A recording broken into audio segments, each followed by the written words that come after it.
చిన్న ఇంటరప్షన్ ఇక్కడ. నేను అన్నది విజయోత్సవాలు ఎందుకు చేస్తున్నారు, ఏం సాధించాము, అది అది అది అది నేను పాత పాలన దుర్మార్గమా కాదంటే మీరేం చేశారు కదా, అది చెప్పుకున్నప్పుడు నేను ఏం చేశాను చెప్పడానికి వస్తుంది. అది చెప్పుకుంటాను కదా, అది చెప్పకపోతే ఎట్లా? నేను చేశారా చేయలేదా? స్ట్రైట్ క్వశ్చన్, చేశారు చేయలేదు చెప్పండి. ఈ 1 year లో ఇప్పటివరకు మనం ఒక రేషన్ కార్డు ఇవ్వాలి. 7 లక్షల కోట్ల అప్పు ఉన్నదా అంటే ఎన్నికల్లో పోటీ చేసే ముందు మీరు ఈ ఎకనామిస్టులతో కానీ లేకపోతే మీ పార్టీలో అంతర్గతంగా ఇది చర్చించలేదా? ముందే మరి మీకు తెలియదా? ఇప్పుడు వచ్చిన తర్వాత అప్పులు ఉన్నాయని చెప్తే ఎట్లా? ఈ పథకాలన్నీ కూడా 6 గ్యారెంటీలు అంటే అలా 13 ఉన్నాయి ఏవో పథకాలు. ఇంతవరకు మీకు వచ్చి 4 అమలు చేశారు, దానికే విజయోత్సవాలు చేశారు, దానికి గవర్నమెంట్ నుంచి ఖర్చు పెట్టారు. నాకు అర్థమైంది. ఇది మీరేం చెప్తారు అన్న? ఇప్పుడు ఒక మాట గుర్తుపెట్టుకోండి, రియల్ ఎస్టేట్ మీద దాదాపుగా 10 to 12% ఎక్కువనే ఉండొచ్చు. నాకు తెలిసినంత వరకు చాలా మంది బతుకుతారు దాని మీద. అసలు ఆ రంగం పూర్తిగా కుదేలైపోయింది మీ వల్లే అని చెప్పి నేను అంటాను. మీరే చెప్తారు. ప్రజలు అడిగిరండి ఎవరైనా పెట్టమని. ఇవాళ అడిగినా అడగకపోయినా తెలంగాణ కళ సాకారమైన తర్వాత అది ఆ విజన్ ఉండాల్సిన బాధ్యత మన పైన ఉండదు. మాకేం ప్రాబ్లం లేదా? టీఆర్ఎస్, బీఆర్ఎస్, బీజేపీ, కాంగ్రెస్ అందరు కలిసి జనాలు పిచ్చోళ్ళు చేస్తున్నారు అంటే మీరు ఏం చెప్తారు? అసలు ఇప్పుడు నేను ఓపెన్ గా చెప్తున్నా, నాకేం ప్రాబ్లం లేదు. నేను ఏమంటా అంటే ఇప్పుడు విగ్రహాలు మొత్తం ఇదే చర్చ. మీరు ఇందాక మాట్లాడంటే విద్య లేదు, ఆరోగ్యం లేదు, వ్యవసాయం లేదు, రూల్ ఆఫ్ లేదు. అసలు రాష్ట్రంలో రూల్ ఆఫ్ లా ఉందా? అది కూడా అడుగుదాం. ప్రతిపక్షంలో ఉన్న వాళ్ళు ఏం చేయాలి?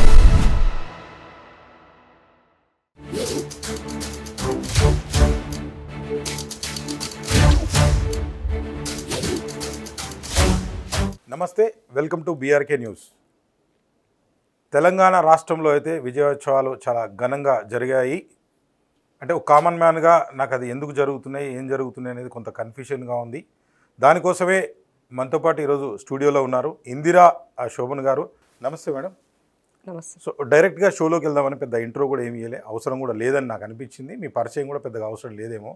సో మేడం, ముందుగా అంటే ది కామన్ మ్యాన్ టాక్ షోలో భాగంగా బీఆర్కే న్యూస్లో ప్రజల తరఫున ముందుగా ప్రశ్న అంటే ఈ విజయోత్సవాలు అనేవి ఎందుకు చేస్తున్నారు? 1 year అయింది అంటే విజయోత్సవాలు అంటే ఏం సాధించాము మనం అని. అంటే తెలంగాణ అనేది గవర్నమెంట్ అనేది కాంగ్రెస్ ప్రభుత్వం అనేది కాదు. నాకున్న ఇది ప్రకారం అయితే, నాకున్న ఐడియా ప్రకారం అయితే అంటే ఎందుకు జరుపుకుంటున్నాం మేడం ఇది 1 yearకి అనేది ఏం చెప్పగలుగుతారు? First of all BRK show, common show ఏదైతే పెట్టారో ఈ సందర్భంగా మీకు నేను కృతజ్ఞతలు తెలియజేస్తున్నా. ఎందుకంటే జర్నలిజం అయినా ప్రభుత్వమైనా ఎప్పుడు కూడా ఆ కామన్ మ్యాన్ కోసమే పనిచేస్తుంది. సో ఆ కామన్ మ్యాన్ టైటిల్ అనేది హార్ట్ టచ్ కామన్ ఆ టైటిల్ అనేది. సో ఈ ప్రభుత్వం కూడా ఇవాళ ప్రజాపాలన, ప్రజల భాగస్వామ్యంతో నడుస్తున్నటువంటి ప్రభుత్వం కాబట్టి ఈ 10 సంవత్సరాల్లో జరిగినటువంటి కేసీఆర్ ద్వారా ఇబ్బంది పడ్డటువంటి కామన్ మ్యాన్కి ఉపశమనంగా తెచ్చుకున్నటువంటి ఈ ప్రజాపాలనలో ఇవాళ మనం ఏం చేశామనే దానికోసము మాట్లాడుకోవడం అనేది శుభ పరిణామం. దాంట్లో నేను first of all 1 year complete చేసుకున్న సందర్భంలో రేవంత్ అన్న తను ఇచ్చినటువంటి దానికి, తను వేస్తున్నటువంటి అడుగులకి అహర్నిశలు పనిచేస్తూ ముందుకెళ్తున్నటువంటి సందర్భంలో తనను ఇంకింత భగవంతుడు తనకి ఇంకింత బలం చేకూర్చి ఇది ముందుకు నడవాలని కోరుకుంటూ ప్రజలకి దగ్గరగా ఉండేటువంటి ప్రజాప్రభుత్వం కాంగ్రెస్ పేదల ప్రభుత్వం అన్నది ఎవ్రీబడి నోన్. సో అయితే ఇక్కడ 10 సంవత్సరాల్లో జరిగినటువంటి దాంట్లో ఫస్ట్ ఆఫ్ ఆల్ తెలంగాణ అంటే ఒక ఆత్మగౌరవం. తెలంగాణ అనేది అందరికీ కూడా అందుబాటులో ఉండాలని తెచ్చుకున్నటువంటిది. బట్ 10 సంవత్సరాల్లో కేసీఆర్ గారు 10 సంవత్సరాల్లో అందుబాటులో లేనటువంటి పరిస్థితి, నిరంకుశత్వం, పవర్ అంతా సెంట్రిక్గా జరిగినటువంటిది, ఇవన్నీ కూడా మనం మాట్లాడుకున్నాం. తెలంగాణ ప్రజలు అన్నింటికి మించి కారం మెతుకులు తిన్నా మంచిదే, కానీ నా ఆత్మగౌరవంతో బతకాలని తెలంగాణ ప్రజలు కోరుకుంటారు. దానికోసమే సమైక్యాంధ్ర నుంచి తెలంగాణ కావాలని కోరుకున్నాం మనం. నా రాష్ట్రాన్ని నేను పాలించుకోగలను, నా నిధులు నేనే తినాలి, ఇది వేరే వాళ్ళకి కాదు అన్నది మన కాన్సెప్ట్లో నిధుల నియామకాల వైపు మనం మూవ్ అవుతూ వచ్చాం. సో కేసీఆర్ గారు 10 సంవత్సరాలలో అసలు కాసును వదిలేసి తను మళ్ళా కూడా తన ఎజెండాలను పనిచేశారన్నది ముమ్మాటికి తెలంగాణ ప్రజలు దానిని స్వీకరించి తిరిగి తిరస్కరించి వాళ్ళకి ఒక పొజిషన్ ఏంటి అన్నది ఇవాళ మనం చూస్తున్నాం. అయితే రేవంత్ అన్న ఇచ్చినటువంటి లైన్లో మీకు చెప్పదలుచుకుంది ఏంటంటే, ఫస్ట్ ఏ రోజైతే 7వ తారీఖు నాడు ప్రమాణ స్వీకారం చేశారో ఆ ప్రమాణ స్వీకారం చేసిన నాడు ఈ ప్రభుత్వానికి ప్రజలకి మధ్యన ఎలాంటి కంచెలు ఉండరాదు, ఎలాంటి అడ్డంకులు ఉండరాదు, నేను డైరెక్ట్ ప్రజలతో ముఖాముఖిలో ఉండాలని కోరుకున్నారు. కాబట్టి ఆ ప్రగతి భవన్కి ఉన్నటువంటి కంచెని తొలగించేసి స్వేచ్ఛ వాయువులు, మీరు ఈ రాష్ట్రంలో ఎప్పుడైనా ఎక్కడికైనా ఎవరితోనైనా మీరు వెళ్ళి కలవచ్చు, నేను మీతో మీ వాడిని అనేది ఫస్ట్ మెసేజ్ అక్కడ ఇచ్చారు. అక్కడ సక్సెస్, స్వేచ్ఛ, నిర్బంధం నుంచి స్వేచ్ఛ వైపుకి ఫస్ట్ సక్సెస్. రెండవది ఆత్మగౌరవం అని అంటే నాకు కనీసము నా మాట వినడానికైనా ఎవరైనా ఉన్నారా అని అంటే 100% ఏమంటారు గ్రామంలో ఉన్నట్టు వార్డు మెంబర్ దగ్గర నుంచి ఇవాళ ముఖ్యమంత్రి వరకు కూడా సమస్యను వినడానికి ఎక్కడికక్కడ ఇవాళ వాటిగా వినడానికి కావాల్సినటువంటి దర్బార్లు అయి ఉండొచ్చు, ఇవాళ పార్టీ ఆఫీస్కి సంబంధించినటువంటి దర్బార్ అయి ఉండొచ్చు, ముఖ్యమంత్రి గారు ముఖాముఖి అయి ఉండొచ్చు, మంత్రుల యొక్క ముఖాముఖిలు కూడా అయి ఉండొచ్చు. సో ఇది రెండవది మనం అచీవ్మెంట్గా చూడాల్సిన అవసరం ఉంది. ఇక సంక్షేమం అనేది ఎప్పుడూ కూడా కంటిన్యూటీ ప్రాసెస్. ఏ ప్రభుత్వం వచ్చినా కూడా తను కాన్స్టిట్యూషన్ పరంగా వచ్చినటువంటి వాటిని ప్రజలకు ఇవ్వాల్సినటువంటి బాధ్యత ప్రభుత్వాలది కాబట్టి దాంట్లో ఒకదాని తర్వాత ఒకటి అడుగులు వేస్తూ రేవంత్ అన్న ముందుకు వెళ్తాం. మేడం చిన్న ఇంటరప్షన్ ఇక్కడ. నేను అన్నది విజయోత్సవాలు ఎందుకు చేస్తున్నారు, ఏం సాధించాము, ఇందాక మీరు ఏమన్నారంటే ఆత్మగౌరవంతో సంపాదించుకున్నాం తెలంగాణ, దాంట్లో ఏమాత్రం డౌట్ లేదు. అది కేసీఆర్ గారి పాత్ర ఉంది, మీ పాత్ర ఉంది, అందరి పాత్ర ఉంది, స్టూడెంట్స్ పాత్ర ఉంది, అందరి పాత్ర ఉంది, తెలంగాణ ప్రజల మొత్తం పాత్ర ఉంది, అది కాదనట్లేదు అని. కానీ ఏం సాధించామని గవర్నమెంట్ ఇది అసలు అఫీషియల్గా జరిపిందా, కాంగ్రెస్ పార్టీ జరిపిందా, కొంత కన్ఫ్యూజన్. కామన్ మ్యాన్గా నా ప్రశ్న, మీరు ఏం చెప్తారు? ఇప్పుడు కామన్ మ్యాన్ని భాగస్వామ్యం చేసడమని చెప్పాం. మేము మనం చేసినటువంటి కార్యక్రమాలన్నింటిలో కూడా ప్రభుత్వం ద్వారానే ప్రజలు అక్కడికి వచ్చి ఆ యొక్క వేడుకని వాళ్ళు చూశారు. ఇవాళ తెలంగాణ తల్లి విగ్రహాన్ని ఓపెన్ చేసినప్పుడు ఆ విగ్రహాన్ని చూడడం కోసము సచివాలయంలోకి ప్రజలంతా అక్కడ వచ్చి ఆ వేడుకను చూశారు. ఆ వేడుక సంబరం ఎందుకు జరిగింది? నా ఆడబిడ్డలకి ఆర్థికంగా భరోసా ఇచ్చే విధంగా వాళ్ళకి కావలసినటువంటి ఉచిత ప్రయాణాన్ని కల్పించారు. ఉచిత ప్రయాణం కల్పించినటువంటి దాంట్లో దాదాపు 1,9,00,000 మంది ఇవాళ ఆ యొక్క సౌకర్యాన్ని పొందారు. దానివల్ల ఒక మహిళ తను ఆ నెలలో మినిమం 1000 నుంచి 1,200 రూపాయలు బెనిఫిట్ పొందారు. అంటే కనీసం తన యొక్క ఆ ట్రాన్స్పోర్ట్ ఖర్చు తన ఇంట్లో దేనికి దానికి ఉపయోగపడుతుంది. ఓన్లీ ఉద్యోగం చేసేవాళ్ళే మాక్సిమం ఎప్పుడో ఒకసారి ఊర్లో ఎప్పుడో నెలకు 2 నెలలకు చిన్న ఎగ్జాంపుల్ చెప్తాను. నేను గాజులు అమ్ముకున్నాము ఉంటది, గాజులు అమ్ముకున్నాము ఈ ఊరు నుంచి ఇంకో ఊరికి వెళ్ళాలి అని అనుకున్నప్పుడు కూరగాయలు అమ్ముకునే వాళ్ళు, పండ్లు అమ్ముకునే వాళ్ళు పొద్దున్న లేస్తే రైతు మార్కెట్కి తన పంట తీసుకెళ్లేటువంటి నా మహిళా రైతులు ఉండొచ్చు, వాళ్ళు బస్సు ఎక్కి దిగినప్పుడు అది ట్రాన్స్పోర్ట్ వాళ్ళకి డైలీ జరిగేదే కదా, అక్కడ ఆటోమేటిక్ వాళ్ళు సేవ్ అవుతున్నట్టే కదా. వాటితో పాటుగా ఇవాళ అందుకని అంటున్నా నేను, ప్రభుత్వం ఎప్పుడూ కూడా మారుమూల ప్రాంతంలో ఉన్న చిట్ట చివరిగా ఉన్నటువంటి బిలో పావర్టీ లైన్లో ఉన్నటువంటి వాళ్ళు ఏం బెనిఫిట్ పొందినారన్నదే చూస్తుంది. సో దాంట్లో ఇక్కడ సక్సెస్ అయ్యాం మనం అంటున్నాము. రాజకీయ పదవులు కోల్పోయినటువంటి అధికారం కోల్పోయిన వాళ్ళు మాత్రమే అక్కస్తో స్టేట్మెంట్ చేస్తున్నారు తప్ప నిజంగా కామన్ మ్యాన్ బెనిఫిట్ పొందిరని చెప్తున్నాను. సో ఇవాళ ఉచిత బస్సులో బెనిఫిట్ పొందిన్నారు. అలాగే వాళ్ళకి రెండో అంశం ఏంటి? కరెంటు. మనం నిత్యం వాడేటువంటి పవర్ వల్ల ఇవాళ మన రాష్ట్రంలో దాదాపు 92 లక్షల మందికి రేషన్ కార్డులు ఉన్నాయి. బట్ ఆ రేషన్ కార్డులు ఉన్నటువంటి వాళ్ళలో ఎంతమందికి బెనిఫిట్ పొందినారు ఇప్పుడు అంటే 49 లక్షల చిల్లర 50 లక్షలు అనుకోండి బెనిఫిట్ పొందినారు. అందరూ ఏం మాట్లాడుతున్నారు, మరి 92 లక్షలు రేషన్ కార్డు ఉంటే 50 లక్షలకు ఎందుకు బెనిఫిట్ పొందినారనే విధంగా ఉన్నారు. బట్ ఎప్పుడూ కూడా మనం గుర్తుపెట్టుకోవాల్సింది ఏంటంటే మనం కట్ ఆఫ్ 200 యూనిట్స్ ఇచ్చాం. సో మనం సిస్టానికి అది దాన్ని ఇచ్చినప్పుడు ఆటోమేటిక్గా 200కి కట్ అయిపోతుంది. ఆ 200 తర్వాత నీకు 1 యూనిట్ పెరిగినా కూడా అది మన లైన్లోకి రాదు. వైట్ రేషన్ కార్డు అయినప్పటికీ కూడా వాళ్ళు 200 యూనిట్స్ దాటినప్పుడు వాళ్ళు అందులోకి రారు కదా. కాబట్టి ఇందులో మనం సక్సెస్ అయ్యాం. మినిమం 200 యూనిట్స్ అంటే ఒక్క ఇంట్లో అది ఎంతమందికి ఎంత అమౌంట్, నియర్లీ 2,000 రూపీస్ అక్కడ వాళ్ళు బెనిఫిట్ పొందారు. అంటే ఇది కామన్ మ్యాన్ కి బెనిఫిట్ జరిగినట్టే కదా. ఒక్క నిమిషం అండి ఇందిరా గారు, మీరు నా డౌట్ ఏంటంటే ఇప్పుడు మీరు 4 పథకాలు ఇంప్లిమెంట్ చేశారని అయితే నాకు అర్థమవుతుంది. ఒకటి వచ్చేసి బస్సు, ఫ్రీ బస్సు కావచ్చు, సిలిండర్ కావచ్చు, లేకపోతే 10 లక్షల రూపాయలకి ఆరోగ్యశ్రీ లాంటి పథకాన్ని కూడా దాన్ని పెంచడం జరిగింది. అంతవరకు బాగానే ఉంది. అండ్ ఇవన్నీ కూడా ఏంది, రేషన్ కార్డులు కూడా గత ప్రభుత్వం ఇవ్వలేదు, ఇప్పుడు మేము అన్నీ కూడా ఇస్తామని చెప్పేసి దాదాపుగా ఒక 6 నెలలు అయింది. మరి ఇంతవరకు రేషన్ కార్డులు ఇచ్చిన దాఖలు లేవు. ప్రతిదానికి కూడా ఆధార్ కార్డుని రేషన్ కార్డుని లింక్ చేస్తామని చెప్పి ఎన్నికలకు ముందు అయితే మాకైతే చెప్పలేదు. కామన్గా నా క్వశ్చన్ ఏం చెప్తారు మీరు? ఇప్పుడు రేషన్ కార్డ్ అనే దానికి డెఫినెట్గా ప్రభుత్వం చేయాల్సిన ఫస్ట్ ప్రియారిటీ పని అది. సో గత ప్రభుత్వం తెలంగాణ వచ్చిన తర్వాత 9,65,000 అప్లికేషన్స్ వచ్చాయి. నా దగ్గర అది ఆర్టీఐ ఇన్ఫర్మేషన్ ఉంది. సో 9,65,000 అప్లికేషన్స్ వస్తే కనీసము వాటి వైపు చూసినటువంటి పరిస్థితి లేకుండా పోయింది. ఇవాళ రేషన్ కార్డులో కొత్త కార్డు ఇవ్వడానికి ఇబ్బందులు ఉన్నాయి వీళ్ళకి, కానీ ఆ కార్డులోకి ఎవరైనా చనిపోతే మాత్రం ఆటోమేటిక్గా కట్ అయిపోతుంది. అంటే ఎంత దుర్మార్గమైనటువంటి పాలన.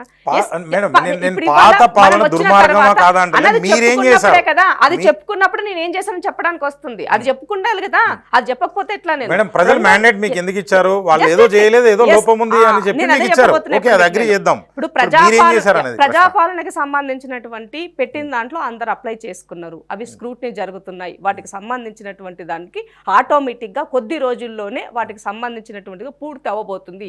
దీనికి సంబంధించిన దాని తాలూకా మంత్రి అయినటువంటి అటు సీతక్క కానీ, గ్రామస్థాయికి సంబంధించి ఇటు ఉత్తమన్న కానీ, వాళ్ళిద్దరూ కూడా దానికి సంబంధించిన డీటెయిల్స్ కూడా ఇచ్చున్నారు. సో త్వరలోనే కొత్త రేషన్ కార్డులు వస్తాయి, ప్రభుత్వ పథకాలు చేశారా చేయలేదా? స్ట్రైట్ క్వశ్చన్, చేశారు చేయలేదు ఇన్ ప్రాసెస్ ఈ 1 year లో ప్రాసెస్ లో ఉంది. ఇప్పటి వరకు మనం ఒక రేషన్ కార్డు ఇవ్వలే, ఇచ్చినామని చెప్పుకోవడం లేదు, ఇవ్వలే. బట్ కానీ అది ప్రాసెస్ లో ఉంది. మనం అధికారంలోకి వచ్చి ఎన్ని రోజులు అయిందన్నా? 1 year అయింది. 1 year లో మీరు అక్కడ గుర్తుపెట్టుకోవాలా, 6 నెలలు ఈ గత ప్రభుత్వం ఏం చేసిందో, ఎక్కడ ఏముందో, ఏం చేయాలో ప్రణాళికలు చేసుకోవడానికి 9 సంవత్సరాలకి 1 సంవత్సరానికి నేను పోల్చట్లేదు. 3 నెలలు ఎలక్షన్లకే, పార్లమెంట్ ఎలక్షన్లకే సరిపోయింది. నాకున్న సమయం ఎంత? ఇంకా 6 నెలల సమయమే కదా. ఆ 6 నెలల్లో ఒకదానికి వెనక నాకేమో ఎక్కువ, అందరికన్నా ఎక్కువ టైం ఉండదు కదా. 24 గంటల్లో ముఖ్యమంత్రి 18 గంటలు పని చేస్తున్నారు. ఇంకా పని చేయాలనుకున్నప్పుడు తనను కూడా మనం చూడాల్సిన అవసరం ఉంది కదా. తనొక్కడే పని కాదు కదా, అధికారులు పని చేయాలి, ప్రాంప్ట్ గా ఉన్నది యాజ్ ఇట్ ఈజ్ గా ముందుకు తీసుకెళ్ళాలి. అలాంటప్పుడు కొంచెం టైం పడుతుంది. మనము పని చేయకుండా మొద్దు నిద్రపోతున్నట్టుగా నటిస్తే తప్పు. కానీ ఈ ప్రభుత్వం మెలకువతో ఉన్నది, సమస్యల్ని పరిష్కరించడానికి సిద్ధంగా ఉన్నది, మీరు చెప్తే వినడానికి కూడా సిద్ధంగా ఉన్నది. ప్రతిపక్షంలో ఉన్న వాళ్ళకి పని ఏముంది? ఇప్పుడు వాళ్ళకి అధికారం కోల్పోయారు కాబట్టి ట్విట్టర్ ద్వారా వాడుకోవాలి, వీళ్ళు ఏమంటారు మీలాంటి ఉన్నటువంటి మీడియా వాళ్ళను మాట్లాడుకోవాలి, వీళ్ళ ద్వారా కానీ ఇప్పటి వరకు వాళ్ళు ప్రజాక్షేత్రంలోకి వెళ్ళి ఇది సమస్య మీరు ఎందుకు ఇవ్వలేదని అడిగే దమ్ముందా ప్రతిపక్ష నాయకుడు? ఇప్పటి వరకు వచ్చినాడా? రాలే కదా. నేను మీతో డైరెక్ట్ గానే మాట్లాడుతున్నాను. ఇక్కడ ఎవరు లేరు, మీరు నేను తప్ప 1 to 1 తప్ప ఎవరు లేరు. సో ఇక్కడ ప్రాబ్లం ఏంటంటే మీరు అన్నారు ప్రజాపాలనలో ప్రజావాణి ఎక్కడుంది అంటే, ఇప్పుడు సపోజ్ నాకు కార్డు రాలేదు అంటే ఎక్కడ చెప్పుకోవాలి నేను వెళ్ళి? ప్రజావాణి ఎక్కడుంది? 2 నెలలు పెట్టారు, ఎత్తేసారు. కలెక్టరేట్ ఆఫీస్ లో ప్రజావాణి ఎవ్రీ మండే కొనసాగుతుంది. మంగళవారము, శుక్రవారము ఎవ్రీడే ప్రజా దర్బార్ అనే దానికి దానికి సపరేట్ గా ఏ శాఖ ఉంటుంది. ఫర్ ఎగ్జాంపుల్ మన ఏంటి, గవర్నమెంట్ పరంగా 49 శాఖలు ఉంటాయి. 49 శాఖలకి 48 సెంటర్స్ అలాగలగా ప్రణాళిక కమిషన్ చైర్మన్ చిన్న ఆధ్వర్యంలో ఇవాళ ప్రజా దర్బార్ లో ఒక IAS అధికారిని పెట్టి ఇవాళ నోడల్ అధికారిని ప్రజా దర్బార్ అంటే ఎక్కడ నడుస్తుంది? గ్రామంలో నడుస్తుందా, ఊర్లో? అంటే నేను ప్రధాని కలెక్టర్ ఆఫీస్కి వెళ్ళలేదు మేడం. జిల్లాల వారీగా కలెక్టర్ ఆఫీస్ నేనా, దాంతో పాటు ఎమ్మెల్యేలకు సంబంధించినటువంటి ఎమ్మెల్యేల వాళ్ళ ఆఫీస్ దగ్గర ప్రజా దర్బార్ వాళ్ళు నిర్వహిస్తున్నారు. At the same time party పరంగా గాంధీ భవన్ లో నిర్వహిస్తున్నారు. అలాగే ఇంకేమైనా ఇబ్బందులు ఉంటే తెలుసుకోవడానికి పర్టికులర్ గా ప్రభుత్వం CMOకి ఇవ్వాల్సిన వాటికి సంబంధించి అక్కడ కూడా ఏది మన ప్రజాభవన్ లో నడుస్తుంది. ఈ సమస్యలన్నింటినీ కూడా తీసుకొని గాలికి వదిలేయట్లేదు. ప్రతిదీ కూడా ఇన్స్టాంట్ గా పరిష్కారం అయ్యే విషయాలు ఇన్స్టాంట్ గా చేస్తున్నారు. జరగనటువంటి వాటిని ఆ డిపార్ట్మెంట్లకి పంపించేసి వాటికి సంబంధించినటువంటి వాటిని ఎంక్వైరీకి ఇచ్చి అవి ఏం చేయాలో వాటి గురించి ప్రజావాణి ఉన్నట్ట లేనట్ట అన్న ప్రజావాణి ఉంది కదా. ఎవ్రీ మండే అన్న ఇప్పుడు GHM's ఆఫీసు ఎవ్రీ మీరు మండే వెళ్ళండి. GHM's ఆఫీసులో ఆమె ఎవరు కలెక్టర్, మేయర్ గారు కలెక్టర్ తో పాటు కూర్చొని చేస్తున్నారు. మీరు కావాలంటే చూడండి, ఎవ్రీ మండే పేపర్ కటింగ్స్ చూడండి, కనబడతాయి మీకు. సో ఎక్కడ జరగకుండా లేదు, జరుగుతుంది. అధికారులు అవైలబుల్లో ఉంటున్నారు. కాబట్టి ఏంటంటే గత ప్రభుత్వంలో వినడానికి ఎవరు దొరకలేదన్నా. కనీసం మాలాంటి వాళ్ళకు కూడా ప్రతిపక్షంలో ఉన్నటువంటి వాళ్ళం వెళ్ళి ఎవరైనా కలిసి ఆ రిప్రజెంటేషన్ ఇద్దామన్నా కూడా దొరికినటువంటి పరిస్థితి. కాబట్టి కనీసం ఇవాళ ప్రజలకి వినడానికనే ఈ ప్రభుత్వం సిద్ధంగా ఉంది. ఇంకో విషయం ఏంటంటే కేసీఆర్ 7 లక్షల కోట్ల అప్పు చేసి, ఆ అప్పు చేసి ఎన్ని ఆస్తులు అసెట్ చేశాడు, ఎన్ని క్రియేట్ చేశాడు అంటే అది జీరో. నిలివింది ఆయన చేసిందల్లా ఒక్కటే ఒకటి. కూర్చొని చర్చించారా మీరు? అది చెప్తున్నా. ఇప్పుడు జరిగినటువంటి దాంట్లో ఈ రాష్ట్రంలో అంటే ఆ రోజు మనకి 16,000 కోట్ల మిగులు బడ్జెట్ తో తెలంగాణ ఇచ్చినప్పుడు, ఇవాళ తిరిగి కాంగ్రెస్ పాలనకు వచ్చినప్పటికీ అది 7,000 కోట్ల అప్పులో ఉంది. 7,000 కోట్ల అప్పులో ఉన్నప్పుడు ఇన్ని సంక్షేమ పథకాలు కొనసాగించాలి. ప్రభుత్వం నుంచి ఇవాళ ఎలాంటి 7,000 కోట్ల, మీరు అనేది 7 లక్షలు, 7 లక్షల కోట్ల రూపాయలు, 7 లక్షల కోట్ల అప్పున్న దాంట్లో ఇవాళ ఈ ప్రభుత్వానికి అవి ఏమంటారు, కార్పొరేషన్ అప్పులు ఉండొచ్చు, నాన్ కార్పొరేషన్ అప్పులు ఉండొచ్చు. మీరు ఎన్నికల్లో పోటీ చేసే ముందు మీరు ఈ ఎకనామిస్టులతో కానీ లేకపోతే మీ పార్టీలో అంతర్గతంగా ఇది చర్చించలేదా? ముందే మరి మీకు తెలియదా? ఇప్పుడు వచ్చిన తర్వాత అప్పులు ఉన్నాయని చెప్తే ఎట్లా? ఈ పథకాలన్నీ కూడా 6 గ్యారంటీలు అంటే అలా 13 ఉన్నాయి ఏవో పథకాలు.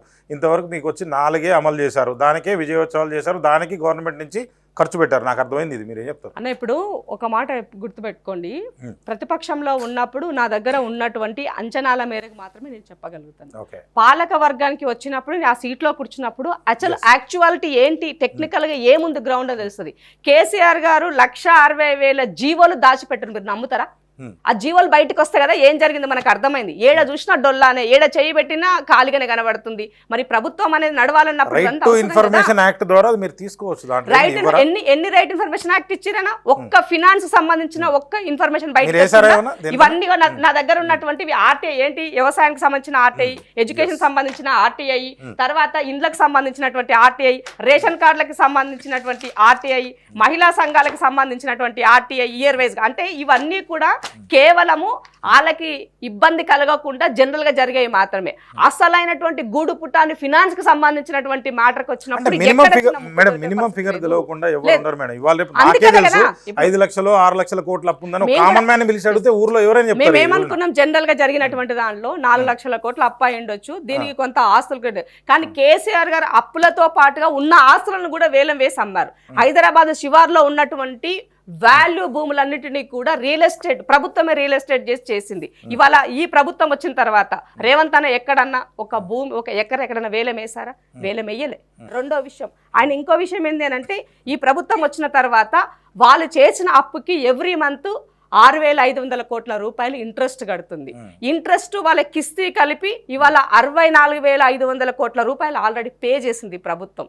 దానికి తోడుగా మేము వచ్చినాక చేసినటువంటి అప్పు 51,000 కోట్ల రూపాయలు మేము చేస్తున్నాం. అంటే మేము కట్టింది సంక్షేమ పరంగా ఇప్పటి వరకు మేము ఖర్చు చేసింది ఈ 1 year లో 64,000 కోట్ల రూపాయలు సంక్షేమ పరంగా మేము ఖర్చు చేశాం. అవి ఇప్పుడు ఇందాక మనం చెప్పినటువంటి అవి సంక్షేమ పథకాలు అన్ని రకాలుగా, ఆర్టీసీ అయి ఉండొచ్చు. ఇవాళ ఆర్టీసీకి అప్పుల్లో ఉన్నటువంటి ఆర్టీసీ దానికి 3,700 కోట్ల రూపాయల ద్వారా ఇవాళ ఆ ఆర్టీసీ అనే దానికి కొంత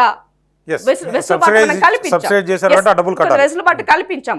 ఆరోగ్యశ్రీకి సంబంధించి కేసీఆర్ గారు 2018 నుంచి 2023 వరకు ఆయన చేసినటువంటి ఖర్చు పెట్టింది 2,400 కోట్ల రూపాయలు. అదే మేము వచ్చిన తర్వాత జస్ట్ ఈ 1 year లో మేము ఖర్చు చేసింది 873 కోట్ల రూపాయలు. ఇవాళ ఉద్యోగులకి ప్రతి ఉద్యోగి కూడా సంతోషంగా ఇవాళ ఎందుకు పని చేసుకుని 1వ తారీఖు నాడు జీతం వస్తుంది, తను తెచ్చుకున్నటువంటి లోన్లకి ప్రీమియం ఆటోమేటిక్ గా కట్ అయిపోతుంది. లేవంటున్నారు కదా, ఇప్పుడు అప్పు కట్టడానికి మళ్ళీ అప్పు చేశారు.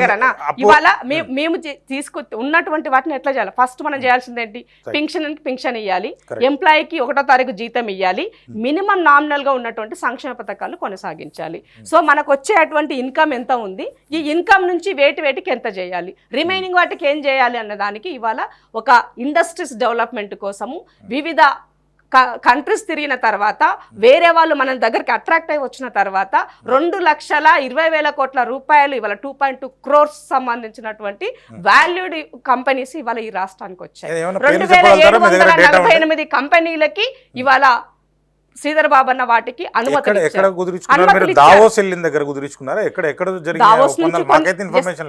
అప్పుడు ఏమంటారు, గవర్నమెంట్ ఫామ్ అయిన 2 రోజులకే దావోస్ వెళ్లారు, అక్కడ కొన్ని చేశారు, అమెరికా వెళ్లారు, తర్వాత రీసెంట్ గా మన దుబాయ్ కి వెళ్ళినటువంటి సందర్భం మనం చూసాం. తర్వాత ఇక్కడికి వచ్చినటువంటి వాళ్ళని ఇక్కడ ఆహ్వానించడం జరిగింది. సో ముఖ్యమంత్రిగా తను వచ్చినటువంటి అవకాశాన్ని ఎక్కడ దుర్వినియోగం చేయకుండా ప్రతి నిమిషం తెలంగాణ రాష్ట్ర ప్రజల కోసం తను పనిచేస్తున్నారు. మంత్రివర్గం అన్ని విషయాల్లో తనకి సహకరిస్తూ తనతో ఉంటూ ముందుకెళ్తున్నారు. సో ఇవాళ అంటే నేను ఒకటే అడుగుతున్నా, ముఖ్యమంత్రి గతంలో కేసీఆర్ ఉన్నప్పుడు ఎన్నడైనా ఎప్పుడైనా ఎక్కడికైనా పోయినాడా? షాడో ముఖ్యమంత్రిగా కొడుకు పనిచేసిండు తప్ప కేసీఆర్ పోయినాడు ఎప్పుడన్నా? రాజ్యాంగంలో ఎక్కడ కూడా ఇక్కడ నుంచి పనిచేయాలి అక్కడ నుంచి పనిచేయాలని ఎక్కడ లేదు. నాకు తెలిసినంత వరకు కామన్ మ్యాన్ చదువుకున్నది. నేను చెప్తున్నాను, ఎక్కడ సీఎం ఉంటే అదే ఆఫీస్, నాకు తెలిసినంత ఓకే. ఇప్పుడు ఫర్ ఎగ్జాంపుల్ నేను ఏం చెప్తున్నాను, గ్రౌండ్ రియాలిటీ తనకి అవగాహన ఉండాలి. ఒకరు చెప్పిన ఒకరి పైన డిపెండ్ అవ్వకుండా. కేసీఆర్ గారికి గ్రౌండ్ రియాలిటీ లేదు, ఇందిరా శోభన్ మీరు ఏం చెప్తారు? అవును, మరి ఇప్పుడు నిజంగానే కేసీఆర్ గారికి ఇండస్ట్రీస్ పట్ల అవగాహన ఉంటే, నిరుద్యోగ యువత పైన అవగాహన ఉంటే, తెలంగాణ తెచ్చుకున్న నిరుద్యోగుల కోసం అని అనుకుని ఉంటే, నువ్వు 10 సంవత్సరాల కాలంలో నువ్వు రిక్రూట్ చేసిన పోస్టులన్నీ 1,40,000 మాత్రమే. మరి ఇదే మేము వచ్చిన తర్వాత మీరు ఇచ్చిన నోటిఫికేషన్, ఎలక్షన్ల ముందు ఓట్ల కోసం నువ్వు ఇచ్చిన నోటిఫికేషన్లకు ఇంకా కొన్ని మేము యాడ్ చేస్తూ కొత్తగా మేము ఒక 1 year లోనే మేము 54,000 ఆయన ఇచ్చిన మీరు ఏదో నియామక పత్రాలు ఇచ్చిరని చెప్పి అంటున్నారు, మీరు ఏం చెప్తారు? అని నేను ఏం చెప్తాను, ఫర్ ఎగ్జాంపుల్ గ్రూప్ ఉంది, గ్రూప్ 1 ఉంది, గ్రూప్ 1 కి సంబంధించి 10 సంవత్సరాల కాలంలో ఒక గ్రూప్ 1 లీకేజ్లకు ఇస్తేవి దాని వల్ల మేము వచ్చినాక దాన్ని సరి చేసినాం కదా, దాన్ని సరి చేసి దానికి సంబంధించిన ఇంకా కొన్ని పోస్టులు వాటికి యాడ్ చేసి అందులో ఉన్నటువంటి అవకతవకలను కూడా ఎలాంటి ఇబ్బందులు లేకుండా కోర్టుకు వెళ్ళి ఇబ్బంది పడకుండా చాలా నీట్ గా ఒక్కసారి ఒక నోటిఫికేషన్ ఇస్తే మీరు ఎన్ని అడ్డంకులు వచ్చినా ఎదుర్కొని గ్రూప్ 1 ఇవన్నీ కూడా సక్సెస్ చేశారు, 50,000 ఇచ్చారు, చాలా మంచిది. కాంగ్రెస్ 2,50,000 జాబులు మేము వచ్చిన అధికారంలోకి వచ్చినటువంటి 6 నెలల నుంచి సంవత్సర కాలం లోపలనే మేము ఇస్తామన్నారు, ఇచ్చిన 50,000 అది కూడా గత ప్రభుత్వమే వాళ్ళ ఖాతాలో వేసుకుంటుంది, దానికి మీరేం చెప్తారు? గతంలో స్టేట్మెంట్లనా నిరుద్యోగ తెలంగాణ, ఇవాళ స్కూల్కి పోయే పోరగాళ్ళు బడికి పోయి వాళ్ళు టాయిలెట్ పోవాలంటే నీళ్లు తాగాలనా, నీళ్లు తాగితే టాయిలెట్ వస్తుందామన్న ఆగమైన పరిస్థితి. ఉద్యోగి రిటైర్డ్ అయితే రిటైర్డ్ అయినాడు మాకు పైసలే ఇస్తలేరు, మేము రిటైర్డ్ అయ్యి ఏం లాభము, ఇవి వాళ్ళ స్టేట్మెంట్. ఇగో మన తెలంగాణ ఇగో ఇట్లా ఉన్నది, తెలంగాణ రాకముందుకు బలిదానాలు చేసుకున్నాం, తెలంగాణ వచ్చినాక కూడా బలిదానం చేసుకున్నాం, ఇది కేసీఆర్ పాలనలో తెలంగాణ. ఇక జ్వరం వస్తే దవాఖానకు పోతే ఇప్పుడు కనీసం మినిమం చూసినటువంటి పరిస్థితి లేదు, ఇది గతంలో ఉన్నటువంటి సిచ్యువేషన్. ఇక వీటన్నిటికీ కారణం ఏది అని అంటే ఆయన కట్టిన పెద్ద ఊబి కాళేశ్వరం గుదిబండ. ఈ గుదిబండ ఒక్కటి ఆయన ముందు పెట్టుకోవడం ద్వారా అన్ని పైసలు తీసుకెళ్లి బొక్కల పోసినావు. ఈ బొక్కల పోసి అసలైనటువంటి కామన్ మ్యాన్కి నువ్వేం ఇయ్యలేకపోయినావు. కామన్ మ్యాన్కి ఇవ్వాల్సింది ప్రభుత్వము విద్య, వైద్యం.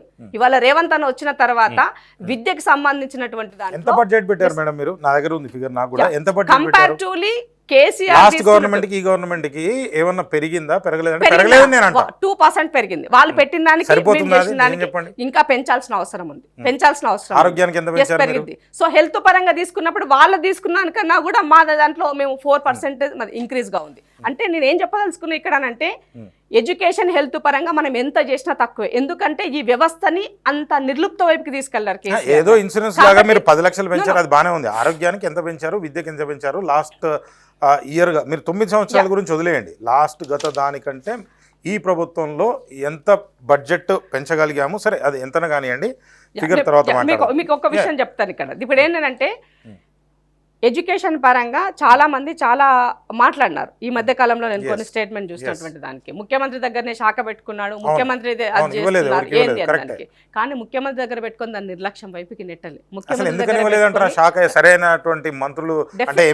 సోషల్ ఇంజనీరింగ్ జరగాలన్నా కాంగ్రెస్ పార్టీ ఎప్పుడు సోషల్ ఇంజనీరింగ్ చేస్తుంది. సోషల్ ఇంజనీరింగ్ జరిగినప్పుడు ఆ సోషల్ ఇంజనీరింగ్ లో భాగంగా వాళ్ళ కేటాయించిన శాఖల్లో ఉన్న దాంట్లో కొన్ని ఇంకొక 6 పొజిషన్స్ ఉన్నాయి, అవి చేయాల్సిన అవసరం ఉంది, చేస్తారు త్వరలోనే. అయితే దీంట్లో రేవంత్ రెడ్డి గారు ముఖ్యమంత్రి అయిన తర్వాత ఆయన దగ్గర శాఖ ఉన్నప్పటికీ దానికి ఒక ఎడ్యుకేషన్ కమిషన్ ఏర్పాటు చేశారు, మెంబర్లను ఏర్పాటు చేశారు. తర్వాత సీఎంఓ నుంచి ప్రిన్సిపల్ సెక్రటరీ నుంచి ఒక కమ్యూనికేట్ ద్వారా పనిచేస్తున్నారు. ట్రాన్స్ఫర్స్ అయి ఉండొచ్చు, న్యూ రిక్రూట్మెంట్ అయి ఉండొచ్చు, పదోన్నతులు అయి ఉండొచ్చు. తర్వాత స్కూళ్ళలో ఉన్నటువంటి పిల్లలకు ఇవ్వాల్సినటువంటి క్వాలిటీ ఫుడ్ విషయంలో వాళ్ళు ఉన్నటువంటి మెస్ ఛార్జీలను ఎన్హాన్స్ చేయడం అయి ఉండొచ్చు. ఇట్లాంటివి చాలా విషయాలైనా రిఫార్మ్ చేసి ముందుకు తీసుకెళ్లారు. ఇంకా చాలా విషయాలు ఆశాజనకంగా 1 year లో లేదని నేను కామన్ గా చెప్పగలను. అంటే అగ్రికల్చర్ ని తీసుకుంటే మీరు ఒక్క రైతుకు సంబంధించినటువంటి భరోసానో బంధు అది అంటే మీరు పేరు మార్చుకున్నారనుకోండి, ఆ ఒక్క అప్పులు ఉన్నాయని చెప్పి 2 లక్షల పథకానికి సంబంధించి కొంతవరకు అది కూడా పూర్తిగా ఏం కాలేదు, ఒక 21,000 కోట్లు ఏమో ఇచ్చినట్టున్నారు మీరు, అది తప్ప ఇంకేం చేశారు మీరు రైతులు? ఇప్పుడు ఒక విషయం చెప్తాను, అగ్రికల్చర్ కి సంబంధించి కేసీఆర్ గారు రుణమాఫీ తప్ప చెప్పండి మీరు. రుణమాఫీ తప్ప అని మీకు చెప్తా. కేసీఆర్ గారు రుణమాఫీ ఏం చెప్పారు, ఏకకాలం అన్నాడు.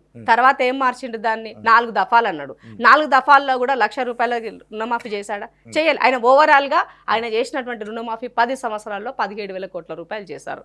17,000 కోట్ల రూపాయల 10 సంవత్సరాల్లో చేస్తే రేవంత్ రెడ్డి ఒక్క సంవత్సరంలోనే 21,000 కోట్ల రూపాయలు చేశారు. ఇంకా చేయాల్సి ఉంది, చేస్తున్నారు. ఎందుకంటే టెక్నికల్ గా ఉన్నటువంటి ప్రాబ్లమ్స్ ద్వారా కొద్ది మందికి పెండింగ్ ఉండిపోయినది, వాటి కూడా వాళ్ళు బడ్జెట్ లో ఎన్ని పెట్టినారు, వాళ్ళు బడ్జెట్ లో ఎంత పెట్టినారు, బడ్జెట్ లో 26,323 కోట్ల రూపాయలు గత ప్రభుత్వం పెట్టింది. బట్ వాళ్ళు ఖర్చు చేసింది కేవలం 13,966 కోట్ల రూపాయలు మాత్రమే. నా దగ్గర ఉన్నటువంటి ఆర్టీ ఇన్ఫర్మేషన్ వాళ్ళు ఇచ్చిన బడ్జెట్ బడ్జెట్ పెడితే అమలు జరుగుతుంది అంటారా? నిజం చెప్పండి మీరు. 3 లక్షల కోట్లు పెట్టాం బడ్జెట్ అనుకోండి, జరుగుతుందా? బడ్జెట్ లో కనీసం 60, 70, 80% అన్న ఖర్చు అవ్వాలి. 20-30% ఖర్చు పెట్టినప్పుడు బడ్జెట్ పెట్టడం ఎందుకు అంటే నేను అసెంబ్లీ ఖర్చు ఎందుకు పైసలు పర్ డే 6 లక్షల రూపాయలు 6 కోట్ల రూపాయలు పర్ డే అదెందుకు వేస్ట్ కదా. మీరు కూడా ఇయ్యలేనప్పుడు హామీలు ఎందుకు పెట్టడం అని చెప్పి నేను కూడా అంటున్నా. మీరేం చెప్తారు? ఇప్పుడు మేము రైతులకు సంబంధించి వ్యవసాయానికి సంబంధించి ఈ ఒక్క సంవత్సరంలోనే 54,248 కోట్ల రూపాయలు మేము ఖర్చు చేసాం. అది రుణమాఫీ అయి ఉండొచ్చు, మా పార్లమెంట్ ఎలక్షన్లకు ముందు మేము చేసిన రైతు బంధు 7,660 కోట్లు అయి ఉండొచ్చు, పండినటువంటి సన్నొడ్లకి బోనస్ గా ఇచ్చినటువంటి 500 రూపాయలు ఇచ్చారా మీరు? ఒక్క వడ్లకు తప్ప మిగిలిన వాటికి ఇవ్వలేదు మరి. అది ఒక్క పంటే ఉందంటారా మీరు? ఒక్క పంట అంటే వరికి, ఎందుకంటే వరి వేస్తే ఉరి అని చెప్పినట్టు సందర్భంలో వరి వేస్తే సిరి అవుతున్నది, సన్నొడ్లు పండించండి మీకు ఎక్కువ ప్రాఫిట్ వస్తుంది, ఎంకరేజ్ చేయడం కోసము వాళ్ళకి 500 రూపాయలు బోనస్ ఇచ్చారు. ఇప్పుడు కాళేశ్వరం పేరుతోనే చాలా చెప్పారు వాళ్ళు, కాళేశ్వరం ద్వారానే మేము చేసామని చెప్పారు. ఇవాళ కాళేశ్వరం ప్రాజెక్టు నీళ్లు లేకపోయినప్పటికీ కూడా, అవి రానకపోయినప్పటికీ కూడా ఇవాళ వరి ధాన్యం పండించడంలో తెలంగాణ నెంబర్ 1 లో ఉంది. కాళేశ్వరం ప్రాజెక్టు లేకపోయినప్పటికీ కూడా ఇప్పుడు అది కుంగుబాటు. కాంగ్రెస్ పార్టీ గతంలో పాత ప్రాజెక్టుల ద్వారా వచ్చినటువంటి వాటర్ అయ్యుండొచ్చు. రెండో విషయము వర్ష ప్రభావితంగా భూమిలో ఉన్నటువంటి దాని ద్వారా అయ్యుండొచ్చు. 2 రకాలుగా బోర్ల ద్వారా కూడా అయ్యుండొచ్చు. బట్ కానీ వాళ్ళు ఏ కాళేశ్వరం పేరు చెప్పి లక్షల కోట్లు ఒక ఏటీఎం గా పనిచేసుకొని మీరు కాళేశ్వరం కరప్షన్ రాజా లెక్క ఒక కింగ్ లెక్క ఇవాళ మీరు కాళేశ్వరం గురించి గతంలో మనం చాలా మాట్లాడుకున్నాం. మీరు కాళేశ్వరం చెప్తారు, అదేమో టీఆర్ఎస్ పార్టీకో బీఆర్ఎస్ పార్టీకో మంచి ఆదాయం అన్నారు కానీ మీరు అంటున్నారు. నాకేమనిపిస్తుంది మరి కాంగ్రెస్ వాళ్ళు వచ్చి కూడా మూసీ నదిని ప్రక్షాళన చెప్పి 1,50,000 కోట్లు అని చెప్తారు, సుందరీకరణ అన్నారు, హైడ్రా అన్నారు. మరి ఇదంతా మీరు కూడా చేస్తున్నారు అంటే మీరు కూడా దండుకోవడానికి చేస్తున్నారు అనుకోవాలి, ఏమనుకోవాలి, ఏం చెప్తారు మీరు? పొలిటికల్ స్టేట్మెంట్ చేయాలంటే ఏదైనా మాట్లాడొచ్చు, బట్ కానీ దానికి ఒక శానిటీ ఉండాలి. కేసీఆర్ చేసిన కాళేశ్వరం ఇప్పుడు 1,50,000 కోట్లు పొలిటికల్ స్టేట్మెంటే 100% కదా, అది కళ్ళ ముందు. డిపిఆర్ ఏం జరగలేదు. ఇప్పుడు డిపిఆర్ జరిగితేనే కదా ఏదైనా జరిగేది. డిపిఆర్ జరగలేదు. ఇంకో విషయం ఏంటంటే రేవంత్ అన్న ఆ రోజు ఇచ్చినటువంటి ఏంటి మన గోపాల్పేట సంబంధించినటువంటి ఒక ఫ్లైఓవర్ ఓపెనింగ్ వెళ్ళిన రోజు ఆయన ఒక మాట చెప్పారు. ఏమని? హైదరాబాద్ అభివృద్ధికి కానీ మూసీ డెవలప్మెంట్కి కానీ ఈ 5 సంవత్సరాలకి 1,50,000 కోట్ల రూపాయలు ఖర్చు అవుతుందని చెప్పారు. దానిని పట్టుకొని రేవంత్ రెడ్డి ఓన్లీ మూసీకే 1,50,000 అన్నాడు. మొత్తం దోచిపెట్టాలనుకుంటున్నాడు, దీంట్లో దాచుకోవాలనుకుంటున్నాడు. ఎందుకంటే ఆ గుణం అదే కదా, వాళ్ళు దాచుకున్న నేచర్ ఉన్నటువంటి వాళ్ళు కాబట్టి మిగతా వాళ్ళు కూడా అట్లానే ఉంటారని వాళ్ళు కోరుకుంటున్నారు. కానీ ప్రజల భాగస్వామ్యంతో ఏర్పడినటువంటి ఈ ప్రభుత్వంలో ప్రజలకి అకౌంటబిలిటీగా ఉండే బాధ్యత మాది, ఈ ప్రజలకి రెస్పాన్సిబిలిటీగా ఉండే బాధ్యత మాది. దాని నుంచి తప్పించుకొని పోవాలనుకోవట్లే. కేసీఆర్ అధికారం ఉంటే అధికారం అనుభవిస్తే, అధికారం లేకపోతే ప్రతిపక్ష పాత్ర పోషించకుండా ఫామ్ హౌస్కే పరిమితమైన అనుకున్న క్యారెక్టర్ రేవంత్ రెడ్డిది కాదు. కాబట్టి ఇవాళ ఈ ప్రజలకు సమాధానం చెప్పాల్సినటువంటి ఒక బాధ్యతాయుతమైనటువంటి పౌరునిగా, ఒక మిడిల్ క్లాస్ ఫ్యామిలీ నుంచి ఒక పాలమూరు బిడ్డగా ఆయన ఎదిగినటువంటి విధానంలో ఒక ముఖ్యమంత్రిగా ఇవాళ ఈ ప్రజల కోసం తన లైఫ్ ని సాక్రిఫై చేస్తూ పని చేస్తున్నారు. అలాంటప్పుడు మనము సాధ్యమైతే ఈ తెలంగాణ పునర్నిర్మాణంలో సహకరించడానికి సిద్ధంగా ఉండాలి తప్ప పొద్దున్న లేస్తే శాపనార్థాలు పెట్టి కాళ్ళ కట్టెలు పెట్టి ఇది రేవంత్ ఈ గవర్నమెంట్ పడిపోవాలి, బీజేపీలకి బీఆర్ఎస్ టీమ్గా ఉండాలి, ఈ ప్రభుత్వాన్ని కూలదోయాలి అనే విధంగా ఆలోచనలు చేయడం సరైనది కాదు. ఒకటైతే జరిగింది అంటే మీరు మూసీని ప్రక్షాళన చేస్తారా చేయరా? స్ట్రైట్ గా చెప్పండి. చేస్తా చేయను ఏదో ఒకటి చెప్పండి. చేయకుండా ఎట్లుంటాం? ఓకే, అయితే మీరు ఇప్పుడు ఒక వ్యవస్థలో హైదరాబాద్ అనే దానికి ఒక భావితరాలకి మంచిది ఇవ్వాల్సిన అవసరం. డబ్బులు అన్నప్పుడు ప్రతి పనికి డబ్బుతోనే ముడిపెట్టాల్సినటువంటి అవసరం. కొన్ని చేయాల్సి వచ్చిన దగ్గరలో దాని యొక్క మ్యాండేటరీ ఎక్కడెక్కడ ఏముందో వాటి వైపుకి మాత్రం ప్రభుత్వం కాన్సన్ట్రేషన్ చేస్తుంది. సో ఇవాళ భావితరాలకి అందించాల్సిన బాధ్యతలో భాగంగా హైదరాబాద్ అనేది మోస్ట్ డెవలప్డ్ సిటీ ఇది. సో మనము దీన్ని మళ్ళీ చెప్పండి. Most developed city already develop చేశారా? అవ్వబోతుంది, కొంత అయ్యింది, ఇంకా చేసుకోవాల్సి డెవలపింగ్. సో మీరు అలా చెప్పాల్సి వచ్చినప్పుడు చాలా మంది మనది డెవలప్ అయిందని మాట్లాడతారు, మనం ఇంకా చేసుకోవాల్సినటువంటి అవసరం ఉంది. ఎందుకంటే హైదరాబాద్ లో వివిధ రాష్ట్రాల నుంచి వచ్చినటువంటి ప్రజలు ఉంటారు, మన తెలంగాణలో ఉన్నటువంటి వివిధ జిల్లాల నుంచి వచ్చి హైదరాబాద్ లో సెటిల్ అయినటువంటి వాళ్ళు కూడా చాలా మంది ఉంటారు. హైదరాబాద్ మీరు వచ్చిన కాంగ్రెస్ పార్టీ అధికారంలోకి వచ్చిన తర్వాత హైదరాబాద్ బ్రాండ్ ఇమేజ్ పడిపోయింది. సో దానికి ఎగ్జాంపుల్ చూడండి, ఒకటి సెమీ కండక్టర్ అనే కంపెనీ, అమెరికన్ చిప్ అనే కంపెనీ, ఒకటి గ్లాస్ కంపెనీ, ఇవన్నీ రిటర్న్ పోయినాయి. మీరు కొత్త కింద చెప్పారు ఏదో ఒప్పందాలు చేసుకుని 4 కంపెనీలు 5 కంపెనీలు వచ్చినాయి, ఉన్న కంపెనీలే వెనక్కిపోయినాయి. ఇంకా బ్రాండ్ ఇమేజ్ ఎక్కడ మూసి ప్రక్షాళన చేసి దాని చుట్టూ ఏవో కడితే ఎలక్షన్ సందర్భంలో ఇలానే చేశారు. ఇలా ఎలక్షన్ సందర్భంలో ఈ కంపెనీ పోయింది ఆ కంపెనీ పోయిందని కేటీఆర్ గారు తొందరపడి ట్విట్టర్లో పెట్టినాడు. తర్వాత డికే శివకుమార్ ఎవిడెన్స్ తో పెట్టిన తర్వాత నోరు మూసుకున్నారు. అందుకనే కేటీఆర్ ఎప్పుడు కూడా వాస్తవాలు తెలుసుకోకుండా ఆయన కేటీఆర్ ఏం చేస్తారు, గబగబా ట్విట్టర్ లో పెట్టేస్తాడు. గతంలో ఒక స్కూల్లో కాలేజ్ అమ్మాయి తను ఉద్యోగం కోసం సూసైడ్ చేసుకుంటే ఆర్టీసీ రాష్ట్రంలో లవర్ కోసం చేసుకుందని చెప్పిన పరిస్థితి అల్లది. అందుకనే తొందరపడకు అని చెప్తా. ట్విట్టర్ లో ఉన్నది కదా, చేతులు నొక్కాలి కదా అని అనుకుని ట్విట్టర్ పిట్ట కూస్తే తిరిగి రివర్స్ అది అయ్యే పరిస్థితి ఏర్పడుతుంది. అట్లా చాలాసార్లు దెబ్బతిన్నాడు. కాబట్టి ఇక్కడ కంపెనీలు పోయే పరిస్థితి లేదు. 100% కంపెనీలు రావడానికి, ఎందుకంటే హైదరాబాద్ ఎన్విరాన్మెంట్ బాగుంటుంది, వాటితో పాటుగా ఈ ప్రభుత్వం సిద్ధంగా ఉంది. ఇవాళ స్కిల్ డెవలప్మెంట్ అని ఒక యూనివర్సిటీ ఇచ్చినారన్న, దానికి సంబంధించినటువంటి దాంట్లో వివిధ కంపెనీల యొక్క భాగస్వామ్యంతో స్కిల్డ్ పర్సన్స్ గా చేయాలని అనుకుంటుంది. సో మనం ప్రభుత్వ ఉద్యోగాలు ఎంత ఇవ్వగలుగుతాం, కొన్ని వరకే ఇవ్వగలుగుతాం, పరిమితిని మించి చేయలేం. కాబట్టి దాంట్లో ఆటోమేటిక్ గా ఉపాధి కోసము స్కిల్డ్, తను ఓపెన్ గా స్కిల్ ఉంటే ఎక్కడైనా బతకగలుగుతాడు. కాబట్టి విద్యా వైద్యంతో పాటుగా ఎంపవర్మెంట్ ఇవ్వడం కోసము తను స్కిల్డ్ గా ఎలా చేయాలి. సో ఇవాళ చదివేటువంటి ఎడ్యుకేషన్ లో కూడా తన ఆ పర్సన్ ని ఏ విధంగా స్కిల్డ్ సబ్జెక్టులు నేర్పించాలి, ఇది కాన్సెప్ట్. ప్రభుత్వాలు ఉన్నది ఉద్యోగాలు ఇవ్వడానికి కాదు, కానీ రిసోర్స్ అనేది తీసుకొస్తే వాని కాళ్ళ మీద నిలబడతాడు.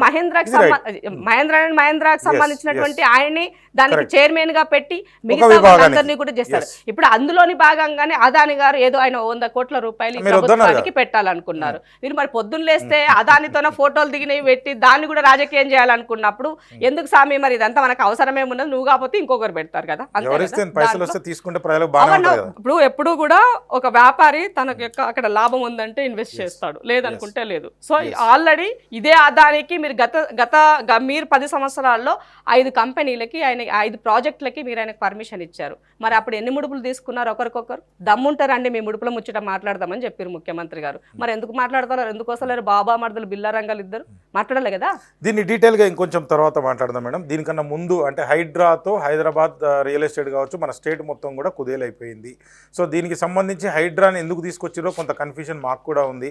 ఆల్రెడీ HMDL పనిచేస్తున్నాయి, ఊర్లో అయితే DTCP డిస్ట్రిక్ట్ టౌన్ ప్లానింగ్ అధికారులు దానిపైన పనిచేస్తున్నారు. వివిధ శాఖలు కూడా దానికి పర్మిషన్ తెచ్చుకోవాలంటే రకరకాలుగా, ఇప్పుడు 20 ఫ్లోర్ 40 ఫ్లోర్ అంటే దానికి 13 పర్మిషన్లు, నార్మల్ ఇల్లు కట్టుకోవాలంటే TB పాస్ అనేది ఒకటి ఉంది. మీరు దానికి సంబంధించి కొత్త తీసుకొస్తున్నారు అంటే ఇప్పుడు హైడ్రా దగ్గర కూడా పర్మిషన్ తీసుకోవాలా, ఏంది అసలు అర్థం కాలే. కొంత వెనకపోయినట్టుగా కనిపిస్తుంది హైడ్రాతో, ప్రజల నుంచి చాలా వ్యతిరేకత వచ్చింది. అట్లా ఏం సందేహం లేదు. హైడ్రాకి సంబంధించినటువంటి దాంట్లో దాని యొక్క ఉద్దేశము చాలా మంచి ఉద్దేశం. బేసిక్ ఏంటంటే నేను కూడా మంచిదే, రేవంత్ రెడ్డి గారు చెప్పింది అదే. FTL ప్రాంతాల్లో అక్రమంగా కట్టిన కట్టడాలైనా పర్మిషన్ లేకుండా ఇల్లీగల్ గా తీసుకున్నటువంటి వాటిలో, గవర్నమెంట్ వాటిని కబ్జా చేసి కట్టినటువంటి వాటిలో ఇల్లీగల్ వాటిపైన మీరు పనిచేయాల్సిన అవసరం ఉందని దానికి ఒక ఇండిపెండెంట్ బాడీగా ఇచ్చేసి ఫుల్ పవర్స్ ఇచ్చి పని చేయించారు. సో FTLలో కట్టినటువంటి బిల్డింగ్లను కూలగొడితే దానిని మీరు పోయి అడ్డు నిలబడి ఇది ఎందుకు కూలగొట్టినావు అని అడిగితే అది కరెక్టా? పర్మిషన్లు ఇచ్చింది మీరే గతంలో, కాబట్టి అది కరెక్ట్ కాదు ఎవరిచ్చినా సరే. సో కాబట్టి ఇక్కడ పర్మిషన్ ఉంది కాబట్టి నేను కట్టుకోవచ్చని తనకేం తెలియకుండా అమాయకులు కొద్దిమంది బలైన వాళ్ళు ఉన్నారు. బట్ కానీ దాన్ని అలా వదిలేస్తే ఆ సంఖ్య పెరుగుతూ. సో ఇవాళ ఆల్రెడీ హైదరాబాద్ శివారు ప్రాంతాల్లో ఉన్నటువంటి దగ్గర చాలా చెరువులు కూడా ఇవాళ మూసుకొని పోయి ఉన్నాయి. ఎందుకు మూసుకొని పోయినాయి? ఇక్కడ ఈ అక్రమ కట్టడాలు వెలిసడం ద్వారా, వచ్చే నీళ్ళు రాకపోవడం ద్వారా ఆటోమేటిక్గా అవి పెరిగాయి. సో ఇవాళ సుప్రీంకోర్టు జడ్జిమెంట్ ప్రకారంగా, సుప్రీంకోర్టు ఇచ్చిన గైడ్ లైన్స్ ప్రకారంగా అక్రమ కట్టడాలను కూల్చివేయడానికి పర్మిషన్ అవసరం లేదని ఉండింది. కాబట్టి ఇవాళ ఆ పని వాళ్ళు చేస్తున్నారు. దానిని ఆసరగా చేసుకొని, దానిని అందురుగా చేసుకొని ఇవాళ రియల్ ఎస్టేట్ అంటే లంగదందాలు చేసే రియల్ ఎస్టేట్ వ్యాపారులు ఎవరైతే ఉన్నారో, కబ్జాలు అక్రమాలు చేసి FTLలో కట్టుకుని ఉన్నారో వాళ్ళకి ఏమన్నా ఇబ్బంది కలిగితే కలిగి ఉండొచ్చు. కానీ కామన్ మ్యాన్కి ఇబ్బంది కలిగే పరిస్థితి ప్రభుత్వం ఎప్పుడూ చేయదు. అదే మాట చెప్పారు. కట్టుకొని నివాసం ఉంటున్నటువంటి ఏరియాలలో వాళ్ళని వదిలివేయండి, ఎవరైతే కొత్తగా కట్టాలనుకుంటున్నారో అలాంటి వాళ్ళకి పర్మిషన్లు ఇవ్వకూడదు అని చాలా స్ట్రిక్ట్గా ఇచ్చారు. ఇవాళ ఒక ఫైల్ పర్మిషన్ కావాలంటే ఆచితూచి కొనుగోలు చేయాలనుకున్న కామన్ మ్యాన్ కూడా ఎక్కడ కొనుగోలు చేయాలి, ఎలా కొనుగోలు చేయాలి, ఎంతవరకు కొనుగోలు చేయాలని ఆలోచిస్తున్నారు. సో ఎందుకంటే ఇల్లు అనేది నా కళ, ఆ కళ అదే మేడం నెరవేర్చుకోవడం నేను అనేది కోసం హైడ్రా సర్టిఫికేట్ కూడా తీసుకోవాలా అంటున్నా. హెచ్ఎండిఏ పర్మిషన్ లాగానే హైడ్రా పర్మిషన్ హైడ్రా ఏముంటదన్న ఆయన ఏం పరిధిలో జరుగుతుంది? పాలసీ వస్తేనే. ఉందా అసలు దానికి? ఇప్పుడు FTL అంటే చెరువు పరిధిలో అది కూడా ఎన్ని వస్తా. మీటర్స్ 500 మీటర్స్ దానికి దగ్గరగా ఉంటే మాత్రమే దాని ఆ పరిధిలో వస్తుంది. అప్పుడు మాత్రమే అలా అప్రూవల్ అవసరం వెళ్ళాల్సి వస్తుంది. ఆ తర్వాత ఉన్న వాళ్ళు అప్రూవల్ అవసరం లేదు కదా. FTL పరిధిలో ఏవైతే ఉంటాయో అవి మాత్రమే హైడ్రాకి వస్తాయి. సో అలాంటప్పుడు వెళ్ళాల్సి అవసరం లేదు. అది ఉందా లేదా బఫర్ జోన్ FTL అంటున్నారు. నాకున్న సమాచారం ప్రకారం ఒక కామన్ మ్యాన్ గా నాకే ఉంది సమాచారం, ఒక 55 చెరువులకు మించి హైదరాబాద్లో అసలు FTL బఫర్ జోన్ అనేది డిఫైన్ చేయలేదు. మీరు ఏం చెప్తారు? ఇప్పుడు అన్న ఒకటి చెప్తాను నేను, కొత్తగా కట్టే వాటిపైన ఎక్కువ కాన్సన్ట్రేషన్ ఉంటుంది. ఆల్రెడీ అసలు FTL బఫర్ జోన్ డిఫైన్ చేసి లేదు మేడం, నేనే అంటున్నా. మీరు ఏం చెప్తారు? డిఫైన్ లేకుండా ఎందుకుంటుందా? డెఫినేషన్ 55 డెఫినేషన్ వేరు మేడం. ఈ చెరువుకి ఈ ఆనకట్ట, ఈ 500 మీటర్లు ఎవరు లోపల రావద్దు, ఇది FTL, ఇది ఫుల్ ట్యాంక్ లెవెల్, ఇది బఫర్ జోన్, ఒక 100 మీటర్స్ దీని లోపల రావద్దు అనేది సాంకేతికంగా ఒక చట్టం అంటూ ఉందా లేదా? నిజాం టైం నుంచి రికార్డ్స్ ఉన్నాయి మన దగ్గర. అదే 55 చెరువులకు తప్ప లేవు అంటున్నాను నేను. రాను రాను రాను రాను రియల్ ఎస్టేట్ ధరణి వచ్చిన తర్వాత ఇవన్నీ కూడా ఎక్కడికక్కడ వాళ్ళకు అనుగుణంగా వాటిని మార్చివేశారు పరిధులు. కాబట్టి ఇవాళ ఆ పరిధిని అంతా సెటరైట్ చేసుకోవాల్సిన బాధ్యత ఇవాళ ప్రభుత్వం పైన ఉన్నది. ప్రజలు కాపాల్సిన బాధ్యత ఉంది. కాబట్టి ఆ దిశగా మూవ్ ఆన్ అవుతుంది. ఇవాళ కేసీఆర్ గారు పేదోలకు ఒక ఇల్లు కట్టియాలంటే ఇచ్చే పరిస్థితిలో లేడు ఆయన. కేసీఆర్ 10 సంవత్సరాల్లో నేను డబల్ బెడ్రూమ్ ఇల్లు ఇస్తా అని హైదరాబాద్ ప్రజలకి నమ్మబలికి ఓట్లు తీసుకొని ఇల్లు వాళ్ళు గెలిచిన తర్వాత కనీసము 1,00,000 ఇండ్లు ఇస్తాను చెప్పినాడు. హైదరాబాద్ పరిధిలో 1,00,000 ఇండ్లు ఇచ్చిండు. హైదరాబాద్ పరిధిలో ఎక్కడైనా మీరు చూసారా? అక్కడో ఇక్కడో ఏమంటారు పబ్లిసిటీ కోసము 4 ఇండ్లు కట్టారు. ఇప్పుడు వాళ్ళు ఇంకో మాట ఏం చెప్పింది కేసీఆర్, 5 లక్షల ఇల్లు కట్టకపోతే నీకు జాగా ఉంటే నీకు నేను 5 లక్షల రూపాయలు ఇస్తానని చెప్పాడు. ఇదే కేసీఆర్ గారు అసెంబ్లీలో ఏం చెప్పారు? మళ్ళీ నేను 5 లక్షలు ఇస్తా అని చెప్పలే, 3 లక్షలు ఇస్తా అని మాట మార్చినారు. ఇంత దౌర్భాగ్య పరిస్థితి ఉంటుంది ఎక్కడైనా? మేనిఫెస్టోలో పెట్టేది ఒకటి, నువ్వు చెప్పేది ఒకటి.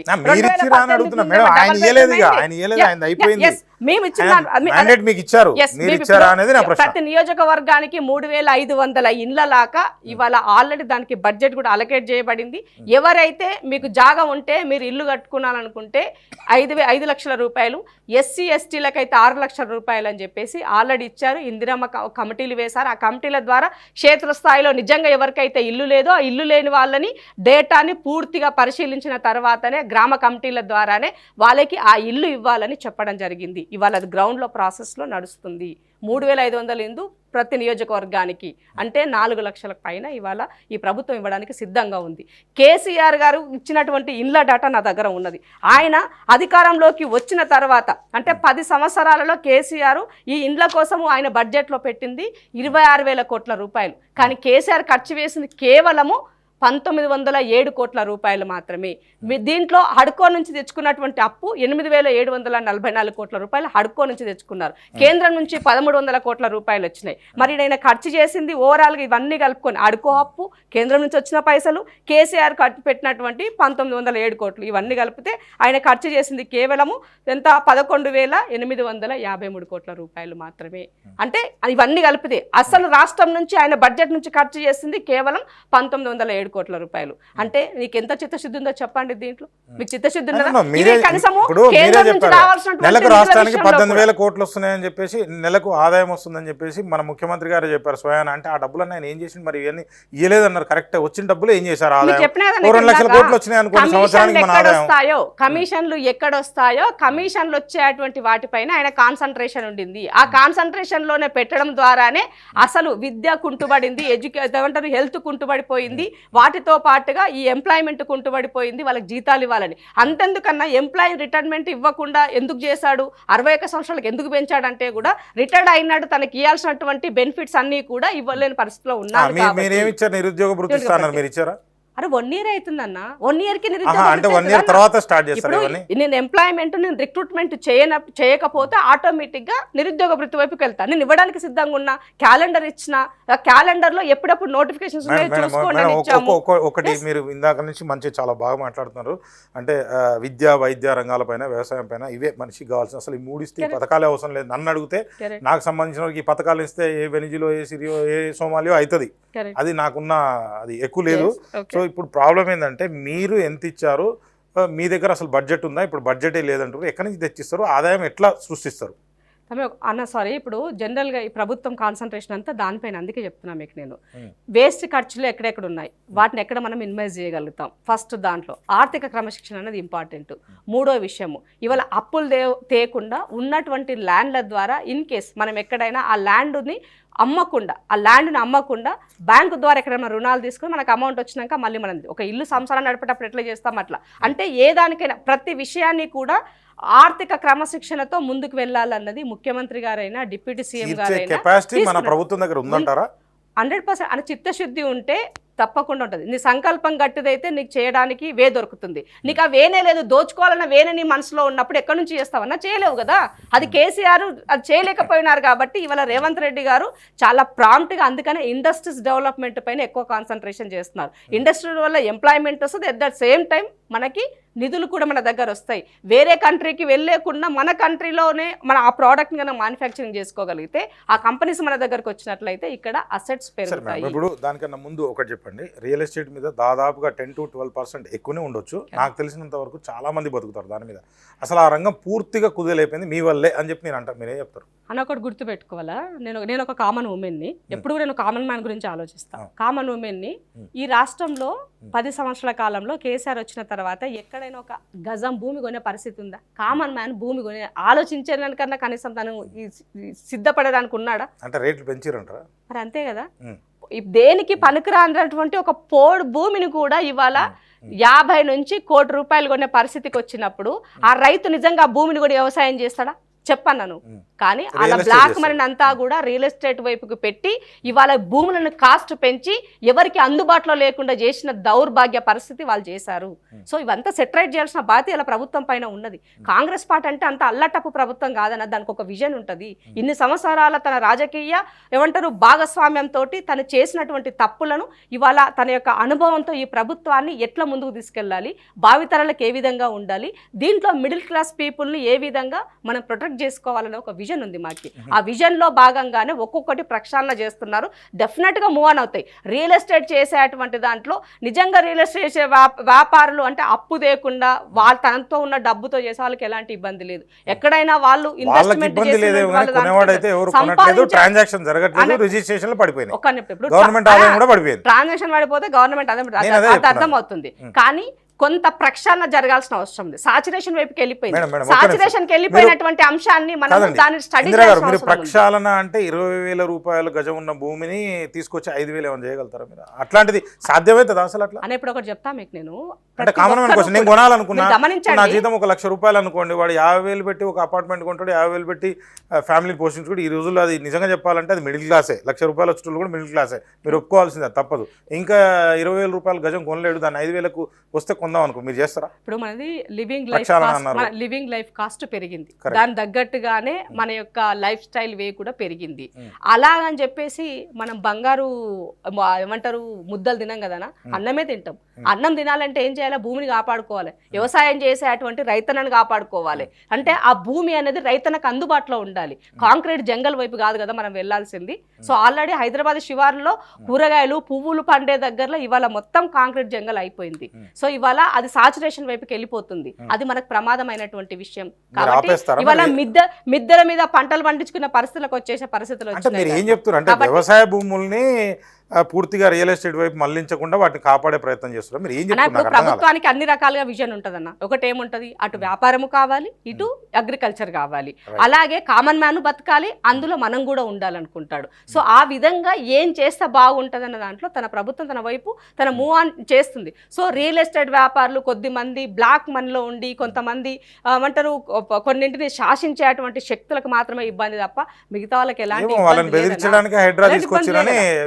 నా ఇంటర్వ్యూలో చెప్పారు. మీరు ఏం చెప్తారు? అంటే దేనికి బెదిరించాలా? నువ్వు తప్పు చేస్తా నువ్వు బెదిరుతావు. నువ్వు తప్పు చేసినావా అయితే మరి నువ్వు తప్పే కదా ఈ సొసైటీలా. నువ్వు జెన్యూన్ అయితే నీకెందుకు భయం అని అడుగుతున్నా. అయ్యేలాకపోతే రేపు అమ్ముకుంటావు. భూమి ఎక్కడ పోదు కదా, అక్కడే ఉంటది కదా. నువ్వు కబ్జా చేసి ఉంటనో ఇల్లీగల్ భూమిని నువ్వు లీగలైజ్ చేసుకుని రియల్ ఎస్టేట్ వెంచర్ చేస్తానో నువ్వు భయపడతావు. మరి అట్లాంటి వాళ్ళు భయపడిపోయి మరి ముఖ్యమంత్రి గారికి సరెండర్ అయినారేమో, సార్ మేము ఇట్లా అయి ఉన్నాము మమ్మల్ని కాపాడని అడుగున్నారేమో, అందుకని వాళ్ళు అలాంటి వాళ్ళు మరి వి ప్రకాశన కాడికి వచ్చి ఉంటారేమో వాళ్ళు. కానీ ఈ ప్రభుత్వం ఉన్నది నువ్వైనా నేనైనా కామన్ మ్యాన్ గురించి ఆలోచిస్తాం. ఇవాళ ఇది అందరికి అందుబాటులో ఉండాలని మనం మీరు కోరుకుంటాం. ఇప్పటిదాకా చెప్పిన కూడా ఒక్కొక్కటి తర్వాత ఇప్పుడు బ్రీఫ్గా జరిగింది, ఒక్కొక్కటి వివరంగా తీసుకునే ప్రయత్నం చేద్దాం మేడం. అంటే ఇప్పుడు దానికన్నా ముందుగా అసలు అంటే నిన్నటి వరకు కూడా మీరు విజయోత్సవాలు నడిపారు, తెలంగాణ తల్లిని విగ్రహాన్ని కూడా ఆవిష్కరించారు, అదేవిధంగా జయ జయ కేతనం రాష్ట్ర గీతాన్ని కూడా మీరు అది అంటే గవర్నమెంట్ పరంగా రిలీజ్ చేసినట్టే ఖచ్చితంగా. అంటే ఒక మాట అండి, ఇక్కడ జరిగింది ఏంటంటే అంటే 9 సంవత్సరాల నుంచి ఆయన చేయలేదు కాబట్టి ఏదో స్పేస్ దొరికింది, ఒక బ్రాండ్ ఇమేజ్ కాంగ్రెస్ ఏదో క్రియేట్ చేసుకోవడానికి చేస్తున్నారని అనుకోవచ్చా? దీన్ని నిజంగానే ఎంత అవసరం ఉంది, ఆత్మగౌరవం అనేది అది వాడారు, అది తప్ప ఇంకోటి ఏమైనా చెప్పగలుగుతారా? దీంట్లో కవులు కళాకారులకు సంబంధించి ఒక కమిటీ కూడా వేసినట్టుంది, వాళ్ళ మాట కూడా నాకు పేర్లు వద్దు, వాళ్ళతో నేను మాట్లాడాను కూడా, వాళ్ళ మాట వినకుండా మీ గవర్నమెంట్లోనే మీ ముఖ్యమంత్రి గారే వన్ సైడ్ అంటే డిసిషన్ తీసుకొని దీనంతా కూడా చేసినట్టుగా కనబడుతుంది. మీరేం చెప్తారు? ఇప్పుడు ఫస్ట్ ఏంటి, రోజు టీవీలో రచ్చ ఇదే నడుస్తుంది, దాని కంక్లూజన్. ఇప్పుడు తెలంగాణ తల్లి విగ్రహం పెట్టుకోవాల్సిన బాధ్యత కేసీఆర్ పైన ఉండింది. 10 సంవత్సరాలు ఆయన పాలనలో ఉన్నారు కాబట్టి ఆయన తెలంగాణ ప్రజలపైన కూడా ఉందని చెప్పాలి. అది ఆయన చేయలేకపోయినా ప్రజలకు ఉన్నదన్నా పెట్టాలి అని. కానీ ఇప్పుడు కేసీఆర్ వినాలి కదా, ముఖ్యమంత్రిగా ఆయన కదా ఉన్నది, ఆయన ఇంటే కదా మనం చెప్పడానికి మన గోల్. సో ఇవాళ అడిగినా అడగకపోయినా తెలంగాణ కళ సాకారమైన తర్వాత అది ఆ విజన్ ఉండాల్సిన బాధ్యత మన పైన ఉన్నది, భావితరాలకు చెప్పాల్సిన అవసరం ఉండింది. కాబట్టి ఇవాళ మీరు చేయనటువంటి పనిని సెక్రటేరియట్లో ఆమెకు ఆ గౌరవాన్ని కల్పిస్తూ పెడుతున్నటువంటి విగ్రహం పట్ల కూడా రాజకీయం చేస్తూ రాజీవ్ గాంధీ విగ్రహాన్ని బీకేసి రేపు తెలంగాణ తల్లి విగ్రహం పెడతామంటే తెలంగాణ తల్లిని ప్రభుత్వ పాలనా పరంగా చేసే దాంట్లో ఆ గర్భగుడిలో ఉంటే మీరు సహించలేకపోతున్నారు అని అడుగుతున్నాను మిమ్మల్ని. దాన్ని అవసరం ఏమో వచ్చింది మీకు? మీరు ఆ బొమ్మ చూసారు, ఆ బొమ్మ చూసిన తర్వాత ఎక్కడైనా దాన్ని చెప్పలేదండి, ఉన్న కిరీటాన్ని తీసేసారన్న బొమ్మ వద్దని ఎవరు ఏం చెప్పాలి. దానిపైన కూడా ఫుల్ కామెంట్ ట్రోల్ నడుస్తూ ఉంది కదా, చూస్తున్నారు కదా మీరు, 4-5 రోజుల నుంచి అదే నడుస్తుంది. అది కాంగ్రెస్ తల్లి, అది కాంగ్రెస్ తల్లి అని మాట్లాడుతారు. కాంగ్రెస్ తల్లి ఎట్లయితది? ఎట్లా కాంగ్రెస్ తల్లి? అసలు అన్ని పార్టీలు ఇప్పుడు అన్న నేనున్నాను, మాకేం ప్రాబ్లం లేదా, టీఆర్ఎస్ బీఆర్ఎస్ బీజేపీ కాంగ్రెస్ అందరు కలిసి జనాలు పిచ్చోలు చేస్తున్నారు అంటే మీరు ఏం చెప్తారు? అసలు ఇప్పుడు నేను ఓపెన్ గా చెప్తున్నా, నాకేం ప్రాబ్లం లేదు. నేను ఏమంటా అంటే ఇప్పుడు విగ్రహాలు ఎప్పుడు మొత్తం ఇదే చర్చ. మీరు ఇందాక మాట్లాడంటే విద్య లేదు, ఆరోగ్యం లేదు, వ్యవసాయం లేదు, రూల్ ఆఫ్ లేదు, అసలు రాష్ట్రంలో రూల్ ఆఫ్ లా ఉంది, అది కూడా అడుగుదాం. ప్రతిపక్షంలో ఉన్న వాళ్ళు ఏం చేయాలి?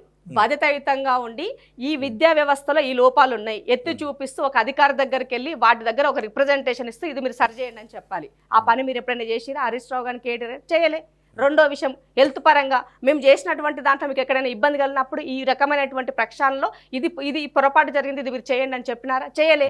అంటే మీకు దీనిపైన కాన్సన్ట్రేషన్ లేదు, ప్రజల సంక్షేమం పైన మీకు కాన్సన్ట్రేషన్ లేదు, రాజకీయమే మీ కాన్సన్ట్రేషన్, మీ పార్టీ అస్తిత్వమే మీ కాన్సన్ట్రేషన్. సో ఇవాళ ఈ రాష్ట్ర ప్రజల ఆత్మగౌరవాన్ని నిలబెట్టేటువంటి తెలంగాణ తల్లి విగ్రహం పెడితే అది మీ ఆత్మగౌరవాన్ని కించపరిచినట్టుగా మీరు మాట్లాడే పరిస్థితికి రావడం అన్నది వాళ్ళ దిగజారుడు రాజకీయాలకి ఇవాళ సంకేతంగా చూడాలి తప్ప దాన్ని మనం వేరే రకంగా చూడాల్సినటువంటి అవసరం లేదు. ఇవాళ ఒక విగ్రహాన్ని పెట్టిన తర్వాత విగ్రహ ఆరాధన అనేది ఎప్పుడు జరుగుతుందన్న ఒక వ్యక్తి పోయిన తర్వాత ఆ వ్యక్తి గురించి మనం మాట్లాడుకొని చెప్పుకోవడానికి తను చూడగానే ఆ సింబాలిక్గా మనం చెప్పుకోవాలి. కేసీఆర్ బతుకుండగానే ఆయన పెట్టినారు, ఎందుకు పెట్టినారు? మరి కేసీఆర్ ఉన్నారు కదా ముఖ్యమంత్రి ఉండగానే ఆయన పేరు మీద కాళ్ళీలు వెలిసినాయి, ముఖ్యమంత్రిగా ఉండగానే యాదాద్రి ఆలయం పైన బొమ్మలు వెలిసినాయి, ముఖ్యమంత్రిగా ఉండగానే అదేమంటారు మన జయశంకర్ సార్ యొక్క స్మృతి వనంలో ఆయన బొమ్మలు వేసినారు. మరి ఇవన్నీ ఎవరు చెప్పాలా? మేము చెప్తున్నాం కదా, నువ్వు చేసిన తప్పులు మేము ఎత్తి చూపుతున్నాం. మేము ఏడా రేవంత్ రెడ్డి బొమ్మ వేసుకోలేదు, సోనియా గాంధీ బొమ్మ పెట్టలేదు, ఏడా ఏమంటారు బతుకున్నటువంటి కాంగ్రెస్ లీడర్ల బొమ్మలు పెట్టలేదు, ఇవాళ మా మంత్రుల్లో ఉన్నట్టు బొమ్మలు ఎవరు పెట్టలేదు. అంతలేదు, ఒక కిరీటం ఒకటి తీసేశారు మన రాష్ట్ర గీతంలో కాకతీయులకు సంబంధించి, అదేవిధంగా చార్మినార్, ఈ రెండు తీసేశారు. ఉద్యమంలో మనం పాడినాం ఆ పాట, ఎందుకు ఇలా కనుమరుగైంది? నువ్వు ఎందుకు చేయలేకపోయినావు 10 సంవత్సరాలు? అంటే ఒక దళితుడు ఆ పాట పాడినాడు కాబట్టి, రాసినాడు కాబట్టి ఆ దళితుని నువ్వు చెప్పాలనుకున్నటువంటి చిత్తశుద్ధిని లేదని కనబడింది కదా, దళిత వ్యతిరేకం అని చెప్పినావు కదా నువ్వు అక్కడ. అది కదా మేము మాట్లాడుతుంది. ఇవాళ అతనికి గౌరవం ఇచ్చింది ఈ ప్రభుత్వం. ఇవాళ ఆ పాట ఉద్యమంలో ప్రతి దగ్గరలో మనం పాడుకున్నాం. సో ఉద్యమంలో ఏ పాట ద్వారా అయితే ప్రజలని ఏమంటారు ప్రజల్ని ఉత్తేజపరిచిందో, కవుల కళాకారులను సన్మానించుకోవడం కోసం మొన్న మేము కార్యక్రమం తీసుకున్నాం. వాళ్ళకు 300 గజాల ఇల్లు ఇస్తామని చెప్పాం, వాళ్ళకి 1,00,00,000 కోటి రూపాయలు ఇస్తాం. అది తక్కువే, కానీ దాన్ని వాళ్ళ ఈ ప్రభుత్వం తరపున ఒక కానుకగా ఇవ్వడానికి ఒక ప్రయత్నంగా ముందుకు వచ్చింది. మీరేం చేశారు? కవులను కళాకారులను మొత్తం అంతా కూడా ఇబ్బంది పెట్టినారు, ఉద్యమకారులను ఇబ్బంది పెట్టినారు, అవమానపరిచినారు, తెలంగాణ వ్యతిరేకంగా ఉన్నటువంటి వ్యక్తులంతా మీ పక్కన పెట్టుకుని కుడి ఎడమగా నడిపినారు. చివరిగా అహంకారంతో అధికారం రాగానే మొత్తం అంతా కూడా కేటీఆర్ ను ముట్టుకుంటే మాసిపోతాడేమన్నట్టు చేశారు.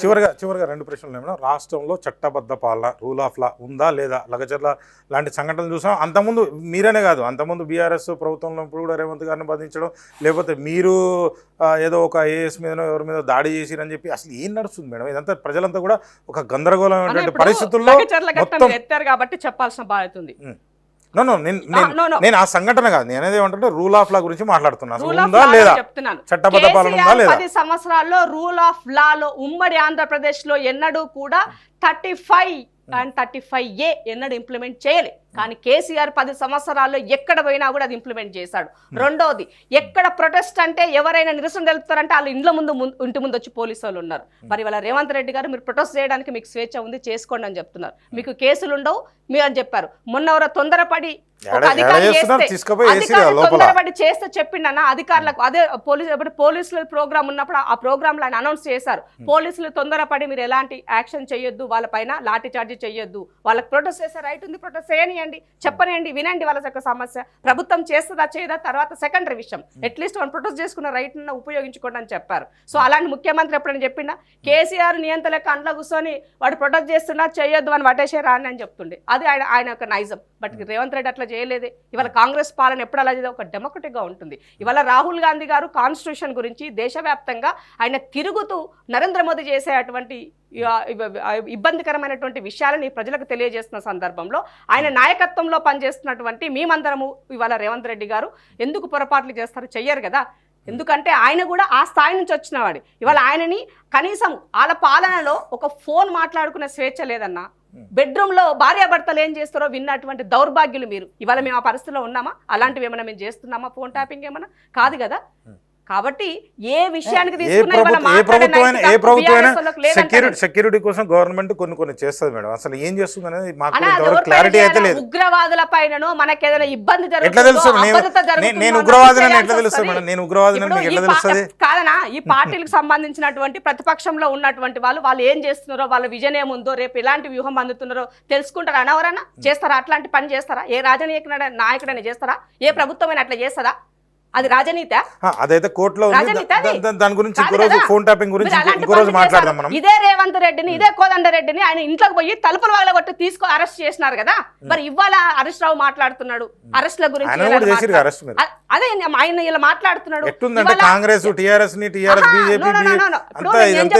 నేనేం చెప్తున్నంటే నిజంగానే తప్పు జరిగితే నువ్వు మాట్లాడు, నేను ఒప్పుకుంటా.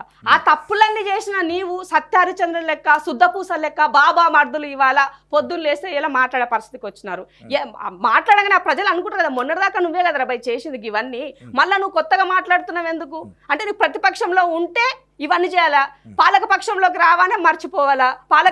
ఉద్యమంలో నువ్వేం అనుభవించినావో తెలంగాణ వచ్చిన తర్వాత ఒక విజన్ వైపుకి ఈ రాష్ట్రం ఇలా ఉంది అని 10 రాష్ట్రాలకు మనము దానిని ఆదర్శంగా ఉండే విధంగా మన నిర్ణయాలు ఉండాలి. కేసీఆర్కి అవకాశం వచ్చింది, కానీ కేసీఆర్ ఎక్కడ ఉపయోగించుకోలే. ఒక అహంకారం అనేటువంటి ఒకే ఒక్క దానికోసం కేసీఆర్ గారు 10 సంవత్సరాలు తెలంగాణ రాష్ట్ర ప్రజలను ఆగం పట్టించింది. కాబట్టి తెలంగాణ ప్రజలు 2023 డిసెంబర్ 3 తారీఖు నాడు వాళ్ళు ఇచ్చినటువంటి తీర్పులో 4 కోట్ల ప్రజలకి, అంటే నలుగురు యొక్క పవర్ ని వీకి 4 కోట్ల ప్రజలు పొందిండ్రని చెప్పాల్సిన అవసరం రైట్ మేడం. చివరిగా అంటే దీన్ని డీటెయిల్ గా చేసే ప్రయత్నం, చివరిగా జమిలీ ఎన్నికల పైన మీ అభిప్రాయం చెప్పగలుగుతారు? ఈరోజు పార్లమెంట్ లో దాని గురించి కూడా మాట్లాడబోతున్నారు అనుకుంటా రాహుల్ గాంధీ గారు. కానీ ఏం చెప్తారు, ఇది మంచిదా కాదా? అన్న 2 రకాలుగా ఉంటుంది. జమిలీ అనేది అంటే దేశవ్యాప్తంగా ఒకసారి ఎన్నిక జరగడము మంచి శుభ పరిణామంగా చూడాలి. ఎందుకంటే ఖర్చు కానీ రాహుల్ గాంధీ గారు వ్యతిరేకిస్తున్నారు, అందుకే మీకు అనలైజ్ చేస్తున్నాను నేను దీన్ని. సో అంటే ఒకేసారి జరగడం మంచిది, కానీ అది ఎప్పుడు జరగాలి? వాటన్నింటికి మనం సిద్ధమైనప్పుడు జరగాలి. ఇవాళ ఈ దేశంలో ఒక రాష్ట్రంలో ఎన్నికలు జరిగాయి సంవత్సరం అవుతుంది, ఒక రాష్ట్రంలో ఎన్నికలు జరిగి 2 సంవత్సరాలు అవుతుంది. వాళ్ళకు ప్రజలు ఇచ్చినటువంటి మ్యాండేట్ ని లాక్కొని మళ్ళీ నీకు ఎలక్షన్ వైపుకి వెళ్తా అని చెప్పడం అన్నది సరైనది కాదు కదా. దానిని కాన్స్టిట్యూషన్ పరంగా యాక్సెప్ట్ చేయడం కదా ఎక్కడ మనము. సో ఇవాళ నీకు కావాలనుకున్న దగ్గరలో నీకు కావాల్సిన వాటి పెడుతున్నావు. ఇవాళ ఈ దేశంలో కులగణన జరగాలని రాహుల్ గాంధీ అడుగుతున్నారు, మరి ఎందుకో చర్చ పెట్టు చర్చ.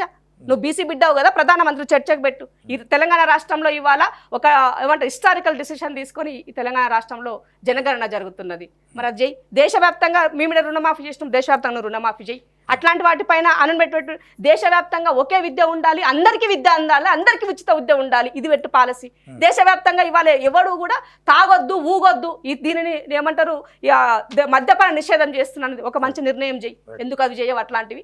అట్లా వద్దు, రాజకీయంగా మనమే పవర్లో ఉండాలి, మనం తప్ప ఎవడు పవర్లు ఉండకూడదు అనేది నరేంద్ర మోదీ అమిత్ షా యొక్క కుట్ర. ఆ కుట్రలోని భాగంగానే ఇవన్నీ చేస్తున్నారు వాళ్ళు. సో ప్రాక్టికల్ గా దగ్గరగా ఉన్నటువంటి గురించి మనం ఆలోచించాలి తప్ప కేవలము అలాంటి వాళ్ళకి ఎవరు ఇప్పుడు ప్రాంతీయ మొన్న నడ్డా మాట్లాడుతూ చెప్పారు, ప్రాంతీయ పార్టీల బలహీనతనే కాంగ్రెస్ యొక్క బలం అని చెప్తున్నారు. ఎవరు బలహీనత ఎవరు బలంగా ఉన్నారో తెలియదు ఈ సమాజంలో.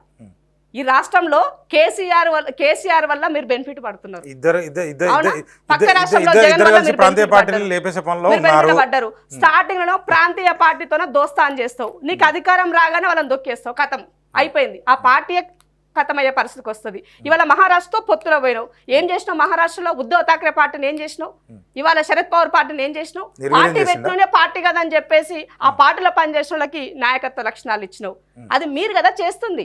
దేశవ్యాప్తంగా 8-9 రాష్ట్రాలలో ఏం చెప్పదలుచుకున్నారు? ప్రాంతీయ పార్టీలన్నీ కూడా నిర్వీర్యం చేసే కార్యక్రమం ఇది అంటారు, మీరు ఏం చెప్తారు ఫైనల్? ప్రాంతీయ పార్టీ ఉండాలా వద్దా? కాంగ్రెస్ పార్టీ ఏం చెప్తుంది? ఇప్పుడు ఒక జాతీయ పార్టీగా కాంగ్రెస్ పార్టీ ఏం చెప్తానంటే నేషనల్ పార్టీలకు ఎప్పుడూ కూడా ఒక నేషనల్ విజన్ వైపు పనిచేస్తాయి. ప్రాంతీయ పార్టీలు వాళ్ళ పర్సనల్ గా ఉన్నటువంటి ఎజెండా పైన వాళ్ళు పనిచేస్తారు. సో అట్లాంటప్పుడు ప్రజలకి ఎప్పుడూ కూడా రెండూ ఉండాలి, బ్యాలెన్స్డ్ అనేది ఉండాలి. అప్పుడు మాత్రమే ఏమంటారు చెక్ అండ్ పవర్ వైపుకి మనకి బ్యాలెన్స్ అనేది జరుగుతుంది. అది మనం ప్రాంతీయ పార్టీలు ఉండొద్దు పెట్టకూడదు అనేది డెమోక్రటిక్ కంట్రీలో మనం చెప్పడానికి మనకు ఆ రైట్ లేదు. కాబట్టి వాళ్ళు చేసే అటువంటి పనులను విజన్ ఫర్ ఎగ్జాంపుల్ కేసీఆర్ ఉన్నాడు, ఒక 10 సంవత్సరాలు పాలన చేస్తేనే దేశవ్యాప్తంగా అత్యంత సంపన్నుడు అయ్యి వివిధ రాష్ట్రాలలో డబ్బులు ఖర్చు పెట్టి ఎలక్షన్లకు వెళ్ళే పరిస్థితికి ఆయన వెళ్ళిండనంటే ఆలోచించండి, మీరు ఇమాజిన్ చేయండి ఒకసారి. వీళ్ళని ఎవరు కాపాడుతున్నారు? మోదీయే కాపాడుతున్నాడు. చూద్దాం, ఏ మాట కా మాట అయితే చెప్పుకోవాలి. కొంత రాష్ట్రంలో అయితే వ్యతిరేకత కాంగ్రెస్ ప్రభుత్వం పైన కొంత వ్యతిరేకత ఉంది. ఇంకా 4 సంవత్సరాలు ఉంది, ప్రజాపాలన మంచిగా జరగాలని నేను కోరుకుంటున్నాను, మంచిగా జరగాలని కోరుకుంటున్నాను. సార్ ప్రభుత్వాలు ఏమున్నా మాకు అనవసరం, ముఖ్యమంత్రి ఎవరైనా మాకు అనవసరం. కాంగ్రెస్ అంటే ప్రజలకి చాలా ఆశలు ఉంటాయి. మోర్ ఓవర్ రేవంత్ అన్న ఒక ప్రతిపక్ష నాయకుడిగా పనిచేసిన తర్వాత పాలకపక్షంకి వచ్చి ఆయనే ముఖ్యమంత్రి అయిన తర్వాత అప్పుడు ఆయన హామీలు చెప్పాడు, ఇప్పుడు ఆయనే చేయాల్సినటువంటి నిర్ణయాన్ని అయితే అతనే ఉన్నాడు. కాబట్టి ప్రజల్లో అక్కా చెల్లెలకు అన్నదమ్ములకు అందరికీ కూడా కార్మికులకు కర్షకులకు అందరికీ కూడా మా పైన ఎక్స్పెక్టేషన్స్ ఎక్కువ ఉన్నాయి. కానీ కొంచెం సమయం ఇవ్వండి, మీ యొక్క అన్నింటినీ కూడా చేసేటువంటి బాధ్యత రేవంత్ అన్న తీసుకున్నాడు, కాంగ్రెస్ ప్రభుత్వం కాంగ్రెస్ పార్టీ తీసుకుంది. డెఫినెట్గా మనం సక్సెస్ అవుతాం.